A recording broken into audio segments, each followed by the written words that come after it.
नमस्कार दोस्तों, मैं रविंद्र कुमार और मेरे YouTube चैनल पर आप सभी का हार्दिक स्वागत। दोस्तों, आज की इस महत्वपूर्ण क्लास में अपन लेकर आए हैं सीरीज़ नंबर 58। तो दोस्तों, आज की इस क्लास में अगर आप मेरे चैनल पर पहली बार विजिट कर रहे हैं तो आर के फिजिकल एजुकेशन क्लासेस को आप सब्सक्राइब कर सकते हैं और बेल आइकन को प्रेस कर ले ताकि प्रतिदिन जो महत्वपूर्ण क्लासें ली जा रही है उसका आपको नोटिफिकेशन मिलता रहे। तो चलिए दोस्तों, आज की इस क्रैश कोर्स की क्लास में अपन लेकर आए हैं 105 इंपॉर्टेंट क्वेश्चन, जिसमें से आप कितने प्रश्नों का सही जवाब दे पाते हैं वो आपके लिए इंपॉर्टेंट रहेगा दोस्तों। तो चलिए दोस्तों, बिना टाइम खराब किए आज की इस इंपॉर्टेंट प्रश्नोत्तरी में पहला और इंपॉर्टेंट प्रश्न देंगे दोस्तों। यहाँ पे पहला प्रश्न रहेगा आज की इस महत्वपूर्ण प्रश्नोत्तरी में, विश्व की प्रथम फुटबॉल प्रतियोगिता कौन सी है। दोस्तों, यहाँ पे विश्व की प्रथम फुटबॉल प्रतियोगिता पूछी गई है कि प्रथम फुटबॉल प्रतियोगिता कौन सी है, ये अपने को यहाँ पे बताना है। तो FIFA cup, Durand cup, FA cup या फिर यूरो कप। विश्व की प्रथम फुटबॉल प्रतियोगिता कौन सी है, ये अपने को यहाँ पे बताना है, प्रश्न नंबर 1। तो चलिए दोस्तों, इसका सही आंसर रहने वाला है वो रहेगा दोस्तों यहाँ पे FA कप। ये विश्व की प्रथम फुटबॉल प्रतियोगिता रहेगी दोस्तों, ये अपने को यहाँ पे ध्यान रखना है। नेक्स्ट और अगला प्रश्न नंबर 2 देखिए दोस्तों। यहाँ पे प्रश्न नंबर 2 रहेगा अगला इंपॉर्टेंट क्वेश्चन, जिम्नास्टिक में वोल्टिंग टेबल की लंबाई कितनी होती है। दोस्तों, यहाँ पे जो जिम्नास्टिक में वोल्टिंग टेबल होती है इसकी लंबाई कितनी होती है, ये अपने को यहाँ पे बताना है। 120, 125 या फिर 135, 140 सेंटीमीटर, इनमें से कौन सी रहने वाली है वो अपने को यहाँ पे कमेंट बॉक्स में टाइप करना है।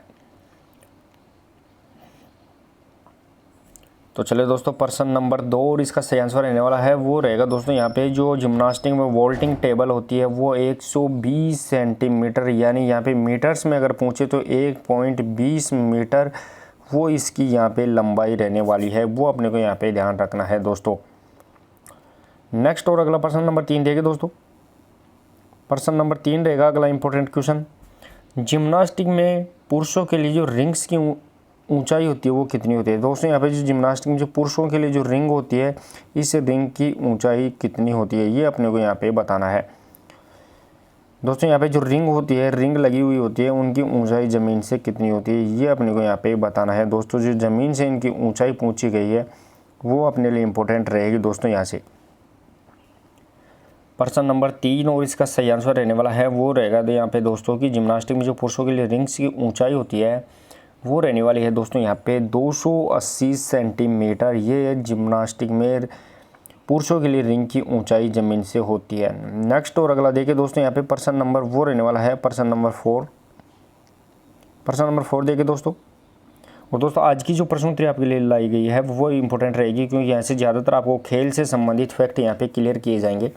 प्रश्न नंबर 4 रहेगा दोस्तों यहाँ पे, पेसिव प्ले का संबंध किस खेल से है। दोस्तों, यहाँ पे पेसिव प्ले का संबंध है वो किस खेल से है, ये अपने को यहाँ पे बताना है। तो हैंडबॉल, क्रिकेट, बास्केटबॉल या फिर कबड्डी।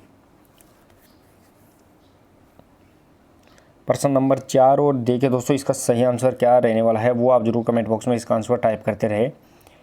प्रश्न नंबर 4 और इसका सही आंसर रहेगा दोस्तों यहाँ पे जो पेसिव प्ले का संबंध है वो रहने वाला है दोस्तों यहाँ पे हैंडबॉल से संबंधित। ये पेसिव प्ले शब्द यहाँ पे इस्तेमाल किया जाता है। नेक्स्ट और अगला प्रश्न नंबर 5 देखिए दोस्तों। प्रश्न नंबर 5 रहेगा, हैंडबॉल खेल का प्रारंभ किस से होता है। दोस्तों, यहाँ पे हैंडबॉल खेल है, इसका प्रारंभ किससे होता है, ये अपने को यहाँ पे बताना है। तो throw in, free throw, jump ball या फिर थ्रो ऑफ। यहाँ पे दोस्तों मैं बताऊं कि हैंडबॉल जो ग्राउंड होता है उसकी लंबाई चौड़ाई कितनी होती है, तो इसकी लंबाई चौड़ाई यहाँ पे 40 बाई 20 मीटर होती है, ये अपने को यहाँ पे ध्यान रखना है। तो चलिए दोस्तों, प्रश्न नंबर यहाँ पे रहने वाला है वो रहेगा दोस्तों यहाँ पे प्रश्न नंबर 5, हैंडबॉल खेल का प्रारंभ किस से होता है। तो प्रश्न नंबर 5 का सही आंसर रहेगा दोस्तों यहाँ पे थ्रो ऑफ के द्वारा हैंडबॉल खेल का प्रारंभ किया जाता है।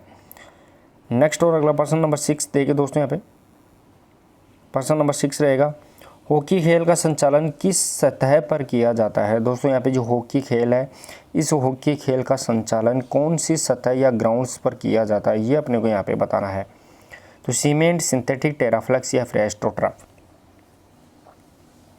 हॉकी खेल का संचालन किस सतह पर किया जाता है और इसका जो फर्स्ट बार प्रयोग किया गया था वो 1976 के ओलंपिक में किया गया था दोस्तों यहाँ पे। 1976 के मॉन्ट्रियल ओलंपिक में इसका पहली बार प्रयोग किया गया था, जिसमें भारत ने कोई भी पदक नहीं जीता था। यहाँ पे 1976 के ओलंपिक में यहाँ पे दोस्तों भारत ने तीनों मेडल में से कोई भी मेडल नहीं जीता था, क्योंकि यहाँ पे पहली बार इस सतह का प्रयोग करने से भारतीय टीम की परफॉर्मेंस में गिरावट आई थी। तो प्रश्न नंबर 6 और इसका सही आंसर रहेगा दोस्तों वो रहने वाला है एस्ट्रोटर्फ पर हॉकी खेल का संचालन किया जाता है। तो कौन सी सतह रहेगी? तो एस्ट्रोटर्फ, ये अपने को यहाँ पे ध्यान रखना है। नेक्स्ट और अगला प्रश्न नंबर 7 देखे दोस्तों। प्रश्न नंबर 7 रहेगा अगला इंपॉर्टेंट क्वेश्चन, जूडो में सिद्धो तीसरी बार मिलने पर कौन सा स्कोर मिलता है? दोस्तों यहाँ पे जो जूडो में जो सिद्धो मिलता है वो सिद्धो तीसरी बार मिलने पर कौन सा स्कोर मिलता है, ये अपने को यहाँ पे बताना है। तो इपोन, माते, हंसुम, कुमाके या फिर हाज में जूडो में जो सिद्धो तीसरी बार मिलने पर कौन सा स्कोर मिलेगा, ये अपने को यहाँ पे टाइप करना है। तो चलिए दोस्तों प्रश्न नंबर 7 और इसका सही आंसर रहने वाला है वो रहेगा दोस्तों यहाँ पे जूडो में जो तीसरी बार अगर सिद्धो मिल जाता है तो खिलाड़ी को जो स्कोर मिलता है उसे अपन हंसु कुमाके कहते हैं, ये अपने यहाँ पे ध्यान रखना है। नेक्स्ट और अगला प्रश्न नंबर 8 देखिए दोस्तों। प्रश्न नंबर 8 रहेगा अगला इंपॉर्टेंट क्वेश्चन, खो खो खेल में कितनी क्रॉस लाइन होती है? दोस्तों यहाँ पे जो खो खो खेल होता है उसमें कितनी क्रॉस लाइनें होती है, ये अपने को यहाँ पे बताना है। तो दोस्तों यहाँ पे 12, 9, 8 या फिर 5। दोस्तों यहाँ पे खो खो ग्राउंड होता है, इस खो खो ग्राउंड में मैं आपको बता दूँ जो लाइनें होती है वो लाइनें यहाँ पे ऐसी लाइनें होती है, क्रॉस लाइनें लगी हुई होती हैं और एक बीच में जो सेंटर लाइन होती है, तो ये क्रॉस लाइन कितनी होती है? और यहाँ पे जो पोल लगे हुए होते हैं वो भी अपने को यहाँ पे ध्यान रखना है, पोल होते हैं। तो इनमें जो ये क्रॉस लाइन होती है बैठने के लिए खिलाड़ी को, ये कितनी होती है, ये अपने को यहाँ पे बताना है। इसी के साथ में ग्राउंड की लंबाई चौड़ाई वो 27 × 16 मीटर की होती है, ये अपने को यहाँ पे ध्यान रखना है। तो चलिए दोस्तों प्रश्न नंबर 8 और इसका सही आंसर रहेगा दोस्तों यहाँ पे खो खो खेल में जो क्रॉस लाइन होती है वो 8 क्रॉस लाइन होती है, ये अपने को ध्यान रखना है। प्रत्येक टीम में 9 खिलाड़ी खेलते हैं और एक्स्ट्रा के रूप में यहाँ पे जो सब्स्टिट्यूट होते हैं वो यहाँ पे 3 खिलाड़ी, यानी टोटल 12। लेकिन वर्तमान में इनके खिलाड़ियों की संख्या वो निकल के नई फॉर्मेशन में वो अपने पास यहाँ पे 15 आ चुकी है दोस्तों। तो वर्तमान में खो खो खेल में 15 खिलाड़ी होते हैं, ये भी अपने को यहाँ पे ध्यान रखना है। नेक्स्ट और अगला प्रश्न नंबर 9 देखिए दोस्तों। प्रश्न नंबर 9 रहेगा अगला इंपॉर्टेंट क्वेश्चन, एकलव्य पुरस्कार का संबंध किस खेल से है? यहाँ पे दोस्तों एकलव्य पुरस्कार का संबंध किस खेल से है, ये अपने को यहाँ पे बताना है। तो दोस्तों एकलव्य पुरस्कार का संबंध यहाँ पे कबड्डी, हैंडबॉल, खो खो या फिर बास्केटबॉल।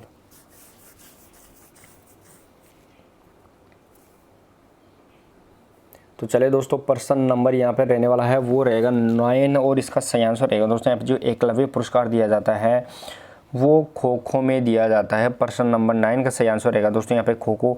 इसी के साथ में रानी लक्ष्मीबाई पुरस्कार भी, ये भी अपने को यहाँ पे ध्यान रखना है दोस्तों। रानी लक्ष्मीबाई पुरस्कार है वो भी खो खो में यहाँ पे दिया जाता है। तो सही आंसर क्या रहेगा दोस्तों यहाँ पे? इसी के साथ दोस्तों यहाँ पे एकलव्य पुरस्कार हो गया, रानी लक्ष्मीबाई, और वीर अभिमन्यु पुरस्कार है वो भी यहाँ पे खो खो में दिए जाता है। तो तीनों पुरस्कार यहाँ पे खो खो से संबंधित अपने को याद रखने हैं। नेक्स्ट और अगला प्रश्न नंबर 10 देखिए दोस्तों यहाँ पे, कौन सा ग्रैंड स्लैम शीर्षक रोनाल्ड गैरोस शीर्षक के नाम से जाना जाता है? यहाँ पे ध्यान देने की बात रहेगी दोस्तों, कौन सा ग्रैंड स्लैम है वो रोनाल्ड गैरोस शीर्षक के नाम से जाना जाता है, इंपॉर्टेंट रहेगा दोस्तों यहाँ पे। तो कौन सा है? Wimbledon, US open, Australian open या फ्रेंच ओपन। लेकिन यहाँ पे मैं दोस्तों बता दूं कि ग्रैंड स्लैम अवार्ड वो 4 ग्रैंड स्लैम अवार्ड होते हैं। उनमें जो साल का पहला होता है उसे अपन ऑस्ट्रेलियन अवार्ड बोलते हैं, इसी के बाद में फ्रेंच होता है, फिर विंबलडन, और लास्ट में जो साल के अंत में होता है वो US ओपन होता है। तो इसमें से इन चारों ग्रैंड स्लैम्स में से कौन से ग्रैंड स्लैम को रोनाल्ड गैरोस के नाम से भी जाना जाता है? तो प्रश्न नंबर यहाँ पे 10 और इसका सही आंसर रहेगा दोस्तों यहाँ पे फ्रेंच ओपन को, जो साल का दूसरा टूर्नामेंट होता है उसे अपन फ्रेंच ओपन को यहाँ पे रोनाल्ड गैरोस के नाम से जानेंगे। चले दोस्तों नेक्स्ट और अगला प्रश्न नंबर 11 देखें। प्रश्न नंबर 11 रहेगा दोस्तों यहाँ पे एस शब्द किस खेल से संबंधित है? दोस्तों यहाँ पे एस शब्द है ये किस खेल से संबंधित है, ये अपने को यहाँ पे बताना है। इंपॉर्टेंट रहेगा दोस्तों यहाँ पे बास्केटबॉल, बैडमिंटन, हैंडबॉल या टेनिस। दोस्तों 2 बार लगातार रिपीट होने वाला क्वेश्चन 2013 और 2018 में दोनों बार में ये क्वेश्चन रिपीट हुआ है। इंपॉर्टेंट रहेगा कि ए शब्द किस खेल से संबंधित है, ये अपने को यहाँ पे बताना है। चलिए दोस्तों प्रश्न नंबर 11 और इसका सही आंसर रहने वाला है वो रहेगा दोस्तों यहाँ पे जो ए शब्द है वो टेनिस से संबंधित है। दोस्तों यहाँ पे टेबल टेनिस से नहीं रहेगा, ये सिर्फ टेनिस से संबंधित शब्द है, ये अपने को यहाँ पे ध्यान रखना है। सही आंसर रहेगा दोस्तों यहाँ पे टेनिस से संबंधित। चलिए दोस्तों नेक्स्ट और जो अगला प्रश्न रहने वाला है वो रहेगा दोस्तों यहाँ पे प्रश्न नंबर 12। प्रश्न नंबर 12 देखिए दोस्तों, किस ग्रैंड स्लैम को हैप्पी स्लैम के नाम से जाना जाता है। दोस्तों यहाँ पे अपन ने इससे पहले प्रश्न में देखा था कि कौन सा ग्रैंड स्लैम को अपन रोनाल्ड गैरोस के नाम से जानते हैं, तो वो रोनाल्ड गैरोस के नाम से जानने वाला जो ग्रैंड स्लैम था वो फ्रेंच ओपन था। ये भी अपन ने यहाँ पे रोनाल्ड गैरोस के नाम से देख लिया था। लेकिन यहाँ पे दोस्तों अपने को पूछा गया है हैप्पी स्लैम के नाम से कौन से ग्रैंड स्लैम को यहाँ पे जाना जाता है। इंपॉर्टेंट रहेगा दोस्तों यहाँ पे। और दोस्तों अगर वीडियो और क्लास पसंद आती है तो ज़रूर क्लास को शेयर करते रहें, लाइक भी करें। और दोस्तों आपके लिए इंपॉर्टेंट रहेगा यहाँ पे 24 तारीख को यहाँ पे लगभग आपको टाइम बता दिया जाएगा कि आपसे जो कंसल्ट है किस प्रकार आपको पेपर टैकल करना है, किस प्रकार आपको प्रत्येक पर्सन को यहाँ पे करना है, नेगेटिव मार्किंग कितनी, किस प्रकार से आपको रिस्क लेना है, वो आपको लाइव के माध्यम से 24 सितंबर को यहाँ पे लाइव से आप जुड़ के आसानी से अपने क्वेश्चन या क्यूरी पहुँच सकते हैं। प्रश्न नंबर 12 देखिए दोस्तों और इसका सही आंसर रहेगा दोस्तों वो रहने वाला है हैप्पी स्लैम के नाम से ऑस्ट्रेलियन ओपन को जाना जाता है। सही आंसर रहेगा दोस्तों यहाँ पे ऑस्ट्रेलियन ओपन। नेक्स्ट और अगला प्रश्न नंबर 13 देखिए दोस्तों। प्रश्न नंबर 13 रहेगा अपना अगला इंपॉर्टेंट क्वेश्चन, स्विमिंग पूल में कितनी लेन होती है। दोस्तों यहाँ पे जो स्विमिंग पूल होता है उसमें कितनी लेन होती है, ये अपने को यहाँ पे बताना है। तो 12, 10, 8 या फिर 6। दोस्तों यहाँ पे जो आदर्श स्विमिंग पूल होता है उसकी लंबाई यहाँ पे 50 × 25 यानी 50 मीटर चौड़ा 50 मीटर लंबा और 25 मीटर यहाँ पे चौड़ा होता है। तो यहाँ पे जो इसमें कितनी लेन होती है वो अपने को यहाँ पे बताना है। तो चले दोस्तों यहाँ पे प्रश्न नंबर 13 और इसका सही आंसर रहेगा दोस्तों यहाँ पे जो स्विमिंग पूल में कितनी लाइन होती है, तो वो 10 लाइन होती है, ये अपने को यहाँ पे ध्यान रखना है। नेक्स्ट और अगला प्रश्न नंबर 14।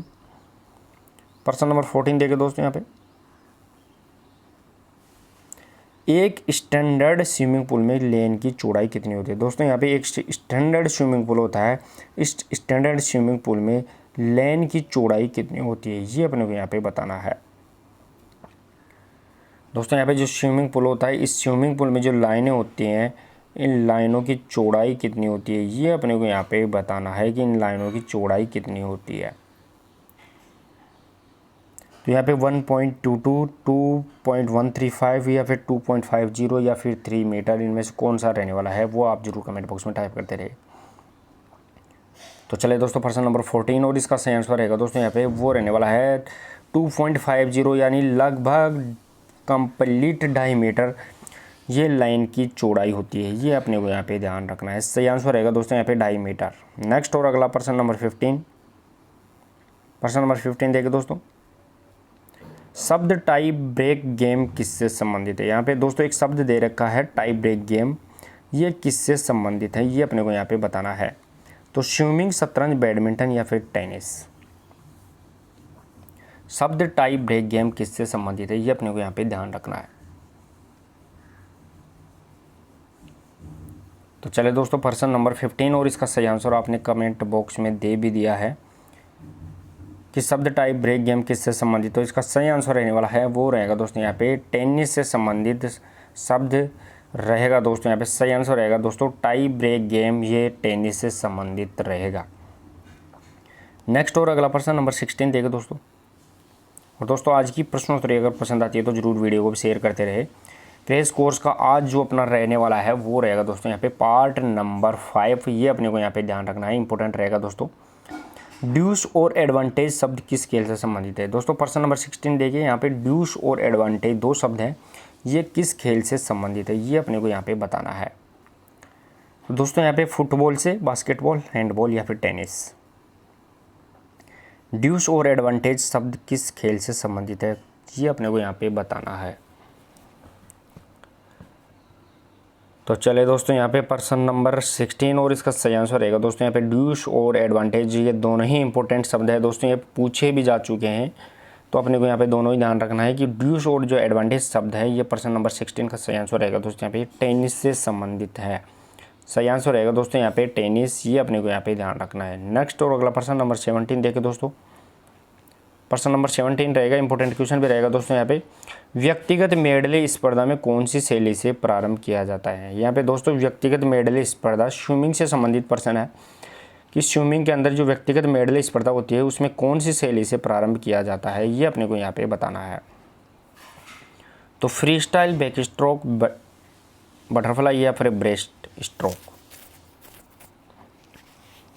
दोस्तों यहाँ पे ये सभी ही आपको पता रखना है, ये सभी जो शैली है ये स्विमिंग की शैली है, यानी इन्हीं के द्वारा स्विमिंग इनके द्वारा की जाती है। तो व्यक्तिगत मेडले में पूछा गया है कि इसमें से कौन सी शैली के द्वारा की जाती है, ये अपने को यहाँ पे बताना है। पर्सन नंबर 17 और इसका सही आंसर रहने वाला है वो रहेगा दोस्तों यहाँ पे जो बटरफ्लाई है, इसके द्वारा यहाँ पे व्यक्तिगत मेडले स्पर्धा की शैली से प्रारंभ किया जाता है। नेक्स्ट और अगला पर्सन नंबर 18 देखे दोस्तों। पर्सन नंबर 18 रहेगा अपना अगला इंपॉर्टेंट क्वेश्चन, स्पेयर हेड शब्द किस खेल से संबंधित है। दोस्तों यहाँ पे स्पेयर हेड इंपॉर्टेंट क्वेश्चन है, स्पेयर हेड शब्द है ये किस खेल से संबंधित रहेगा, ये अपने को यहाँ पे टाइप करना है। दोस्तों यहाँ पे स्पेयर हेड शब्द फुटबॉल, शतरंज, टेनिस या फिर तैराकी। पर्सन नंबर 18 इंपॉर्टेंट क्वेश्चन और इसका सही आंसर रहने वाला है वो रहेगा दोस्तों यहाँ पे स्पेयर हेड शब्द है ये तैराकी से संबंधित रहेगा दोस्तों। सही आंसर रहेगा दोस्तों इसका स्विमिंग या फिर तैराकी। नेक्स्ट और अगला पर्सन नंबर 19। पर्सन नंबर 19 देखें दोस्तों, लेट शब्द किस खेल से संबंधित है। यहाँ पे ध्यान देने की बात है दोस्तों, लेट शब्द किस खेल से संबंधित है, इंपॉर्टेंट है। 2013 में पूछा गया प्रश्न, 2011 में पूछा गया प्रश्न है दोस्तों यहाँ पे लेट शब्द किस खेल से संबंधित है, बैडमिंटन, गोल्फ, टेनिस या फिर टेबल टेनिस। तो चले दोस्तों यहाँ पे पर्सन नंबर 19 रहेगा और इसका सही आंसर रहने वाला है वो रहेगा दोस्तों यहाँ पे लेट शब्द है ये टेबल टेनिस यानी टीटी से संबंधित रहेगा दोस्तों। यहाँ पे ध्यान देने की बात रहेगी दोस्तों, यहाँ पे लेट शब्द वो टीटी यानी टेबल टेनिस से रहने वाला है। नेक्स्ट और अगला पर्सन नंबर 20 देखिए दोस्तों। पर्सन नंबर 20 रहेगा अगला इंपॉर्टेंट क्वेश्चन, टेबल टेनिस में एक सेट कितने अंकों का होता है। दोस्तों यहाँ पे जो टेबल टेनिस होती है उसमें जो एक सेट है ये कितने अंकों का होता है, ये अपने को यहाँ पे बताना है। 21, 25, 11 या फिर 30 अंक।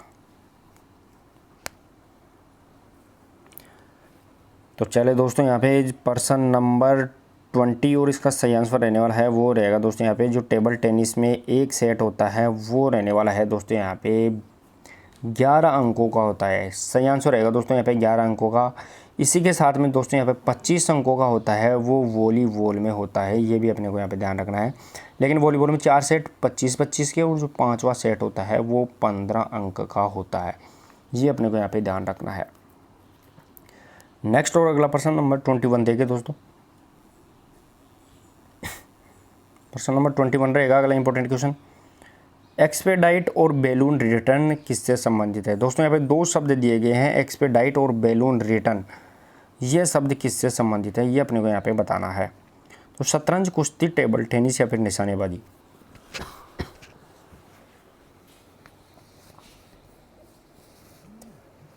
इंपॉर्टेंट रहेगी दोस्तों, आज की क्लास आपके लिए इंपॉर्टेंट रहेगी। आप क्लास को ज़रूर लेते रहें और प्रतिदिन की क्लासों में आप जुड़ के अपना जो बचा हुआ टाइम है 3 से 4 दिन का वो आपके लिए इंपॉर्टेंट रहेगा दोस्तों आप। तो चलिए दोस्तों यहाँ पे जो पर्सन नंबर 21 और इसका सही आंसर रहने वाला है वो रहेगा दोस्तों यहाँ पे एक्सपेडाइट और बैलून रिटर्न, ये दोनों के दोनों शब्द यहाँ पे टीटी यानी टेबल टेनिस से संबंधित रहेंगे। सही आंसर रहेगा दोस्तों यहाँ पे टेबल टेनिस से एक्सपेडाइट और बैलून रिटर्न। नेक्स्ट और अगला पर्सन नंबर 22 देखे दोस्तों, वॉलीबॉल में स्मैशिंग को किसके नाम से जाना जाता है। दोस्तों यहाँ पे वॉलीबॉल खेल में जो स्मैश किया जाता है उस स्मैशिंग को किसके नाम से यहाँ पे जाना जाता है, ये अपने को यहाँ पे बताना है। तो बूस्टर, लिफ्टिंग, ब्लॉकिंग या फिर स्पाइकिंग। इसी के साथ में दोस्तों जो वॉलीबॉल का ग्राउंड होता है वो कितना होता है, तो इसका सही आंसर रहेगा दोस्तों यहाँ पे 18/9 ये वॉलीबॉल का ग्राउंड होता है।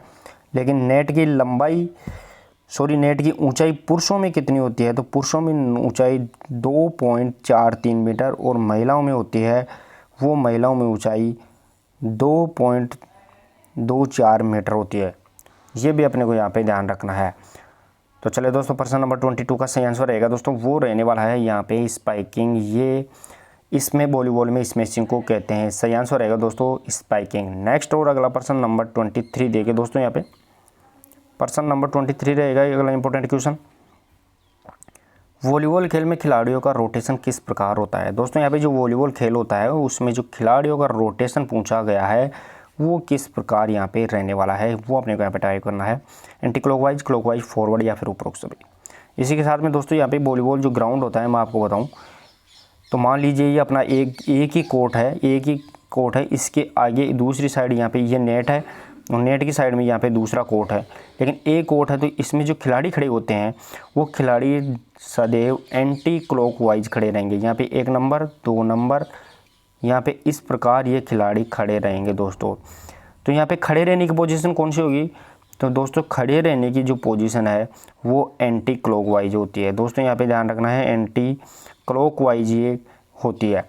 लेकिन यहाँ पे रोटेशन पूछा गया है कि रोटेशन किस प्रकार होता है, तो प्रश्न नंबर 23 का सही आंसर रहेगा दोस्तों यहाँ पे क्लॉकवाइज खिलाड़ियों की रोटेशन रहेगी। यहाँ पे ध्यान रखना है दोस्तों क्लॉकवाइज।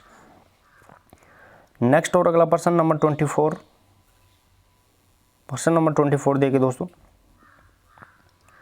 वॉलीबॉल खेल में नेट से ऊपर एंटीना की ऊंचाई कितनी होती है। दोस्तों यहाँ पे सबसे इंपॉर्टेंट बात तो यही आपको यहाँ पे ध्यान रखना है कि एंटीना किस में प्रयोग होता है, तो एंटीना वॉलीबॉल में प्रयोग होता है, ना कि बास्केटबॉल या फिर हॉकी। तो एंटीना नेट से ऊपर कितनी ऊंचाई होती है ये अपने को यहाँ पे बताना है। लेकिन इससे पहले मैं दोस्तों आपको बता दूं कि जो वॉलीबॉल में जो ये नेट होता है, मान लो ये नेट है अपना, ये नेट लगा हुआ है, ये अपना यहाँ पे नेट है, लेकिन इस नेट में जो ये पोल है दोनों ही ध्यान रखने की बात है, दोनों ही ये पोल है, लेकिन इसमें जो एंटीना लगा हुआ आता है नेट की जो चौड़ाई होती है वो 1 मीटर की होती है, लेकिन यहाँ से एंटीना ऊपर तक जाता है तो 1 मीटर तो नेट में होता है और ऊपर कितना होता है ये अपने को यहाँ पे पूछा गया है। तो सही आंसर रहेगा दोस्तों यहाँ पे जो नेट से ऊपर की ऊंचाई होती है वो 80 सेंटीमीटर, यानी टोटल एंटीना की लंबाई कितनी होती है तो 180 सेंटीमीटर होती है। लेकिन इनमें से अगर देखें तो 100 सेंटीमीटर मतलब 1 मीटर तो नेट में रहता है और ऊपर कितना होता है तो वो 80 सेंटीमीटर ऊपर होता है। ये अपने को यहाँ पे ध्यान रखना है। इसी के साथ में दोस्तों एंटीना के जो कलर होते हैं वो कौन कौन से, तो 2 कलर होते हैं यहाँ पे, रेड एंड वाइट, यानी ऊपर 10-10 सेंटीमीटर के यहाँ पे रहेंगे दोस्तों। 10-10 सेंटीमीटर के शुरुआत का जो कलर होता है वो लाल, फिर सफ़ेद, फिर लाल, फिर सफ़ेद, ये इस प्रकार इसका कलर होते हैं। चलिए दोस्तों नेक्स्ट और अगला प्रश्न नंबर 25,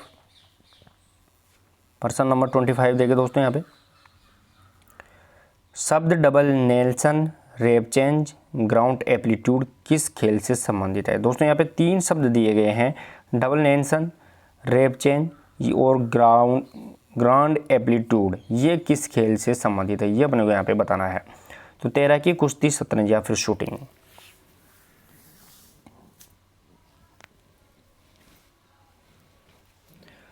तो चले दोस्तों प्रश्न नंबर यहाँ पे 25 और इसका सही आंसर रहने वाला है वो रहेगा दोस्तों यहाँ पे डबल नेल्सन रेपचेंज और ग्रांट एप्लीट्यूड। जो ये शब्द दिए गए हैं वो तीनों ही शब्द इंपॉर्टेंट रहेंगे दोस्तों, और ये जो रहने वाले हैं वो ये रेसलिंग या कुश्ती से संबंधित रहेंगे दोस्तों। ये अपने को यहाँ पे ध्यान रखना है। नेक्स्ट और अगला प्रश्न नंबर 26 देखिए दोस्तों।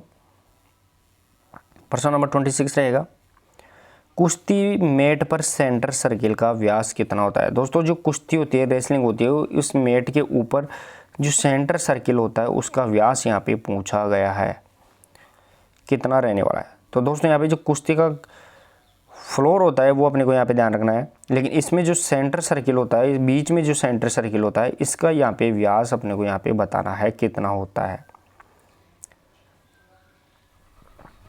दोस्तों यहाँ पे कुश्ती का रेड जोन यहाँ पे ध्यान रखना है, रेड जोन 1 मीटर का होता है, साइड में यहाँ पे रेड जोन होता है, यहाँ पे रेड जोन 1 मीटर का होता है। कुश्ती का एरिया होता है वो 7 × 7 मीटर का होता है, लेकिन इसमें जो सेंटर सर्किल होता है उसका जो व्यास पूछा गया है वो अपने को यहाँ पे बताना है। तो प्रश्न नंबर यहाँ पे 26 का सही आंसर रहने वाला है वो रहेगा दोस्तों यहाँ पे 1.20 मीटर यानी 1.20 मीटर, ये इसका सेंटर सर्किल का व्यास रहेगा दोस्तों। नेक्स्ट और अगला प्रश्न नंबर 27 देखिए दोस्तों। प्रश्न नंबर 27 रहेगा अगला इंपॉर्टेंट क्वेश्चन। कौन सा पॉइंट कुश्ती में खिलाड़ी को नहीं दिया जाता है? दोस्तों यहाँ पे कौन सा पॉइंट है जो कुश्ती में खिलाड़ी को नहीं दिया जाता है, ये अपने को यहाँ पे बताना है। 5, 2, 7 या फिर 1। दोस्तों यहाँ पे कौन सा पॉइंट है जो कुश्ती में खिलाड़ी को नहीं दिया जाता है, ये अपने को यहाँ पे बताना है। तो प्रश्न नंबर 27 इंपॉर्टेंट रहेगा दोस्तों, और इसका सही आंसर रहने वाला है वो रहेगा दोस्तों यहाँ पे 7 अंक या पॉइंट ये नहीं दिया जाता है कुश्ती में। 5 पॉइंट, 2 पॉइंट या 1 पॉइंट ये खिलाड़ी को दिए जाते हैं। नेक्स्ट और अगला क्वेश्चन देखिए दोस्तों यहाँ पे क्वेश्चन नंबर 28। और ज़रूर वीडियो को शेयर भी करते रहे दोस्तों, ताकि और भी दोस्तों का इसका फ़ायदा मिलता रहे। इंपॉर्टेंट रहेगा दोस्तों, दूसरे दोस्तों के लिए भी आपकी आज की क्लास इंपॉर्टेंट रहेगी, तो आप इसको ज़रूर शेयर करते रहे। प्रश्न नंबर यहाँ पे 28 रहेगा दोस्तों। अर्जुन पुरस्कार प्राप्त करने वाली प्रथम महिला कौन है जिसका संबंध हॉकी खेल से था? दोस्तों यहाँ पे अर्जुन पुरस्कार प्राप्त करने वाली प्रथम महिला कौन है, किसी भी खेल से पूछी गई है, लेकिन वो जो इसको मिला था वो हॉकी से संबंधित थी। तो अर्जुन पुरस्कार प्राप्त करने वाली प्रथम महिला खिलाड़ी कौन है, ये अपने को यहाँ पे बताना है। मेरी डिसूजा, कमलजीत संधू, एन लुम्सडेन या फिर पीटी उषा। दोस्तों यहाँ पे आपको मैं बता दूं कि प्रथम राजीव गांधी खेल रत्न पुरस्कार, जिसका वर्तमान नाम मेजर ध्यानचंद खेल रत्न पुरस्कार है, मेजर ध्यानचंद खेल रत्न पुरस्कार, ये विश्वनाथन आनंद को दिया गया था। यहाँ पे ध्यान रखना है, विश्वनाथन आनंद जो कि चेस या शतरंज के खिलाड़ी रहेंगे। तो विश्वनाथन आनंद को दिया गया था। लेकिन यहाँ पे अर्जुन पुरस्कार सबसे पहले किसको दिया गया था, महिलाओं में पूछा गया है, वो अपने को यहाँ पे बताना है। तो दोस्तों यहाँ पे जो प्रथम महिलाओं में पूछा गया और इसका सही आंसर रहने वाला है वो रहेगा दोस्तों यहाँ पे एन लुम्सडेन को प्रथम महिलाओं में सबसे पहले अर्जुन पुरस्कार दिया गया था, जो हॉकी खेल की यहाँ पे खिलाड़ी रहेगी दोस्तों। नेक्स्ट और अगला प्रश्न नंबर यहाँ पे 29 देखिए दोस्तों। प्रश्न नंबर 29 रहेगा अगला इंपॉर्टेंट क्वेश्चन। अगस्त 2022 में कौन विश्व अंडर-20 एथलेटिक्स चैंपियनशिप में 2 मेडल जीतने वाली पहली भारतीय महिला बनी है? दोस्तों यहाँ पे अगस्त 2022 के अंतर्गत विश्व अंडर-20 एथलेटिक्स चैंपियनशिप में 2 मेडल जीतने वाली प्रथम या पहली भारतीय कौन बनी है, ये अपने को यहाँ पे बताना है। तो हिमा दास, भावना जाट या रूपल चौधरी, मोनिका प्रजापति।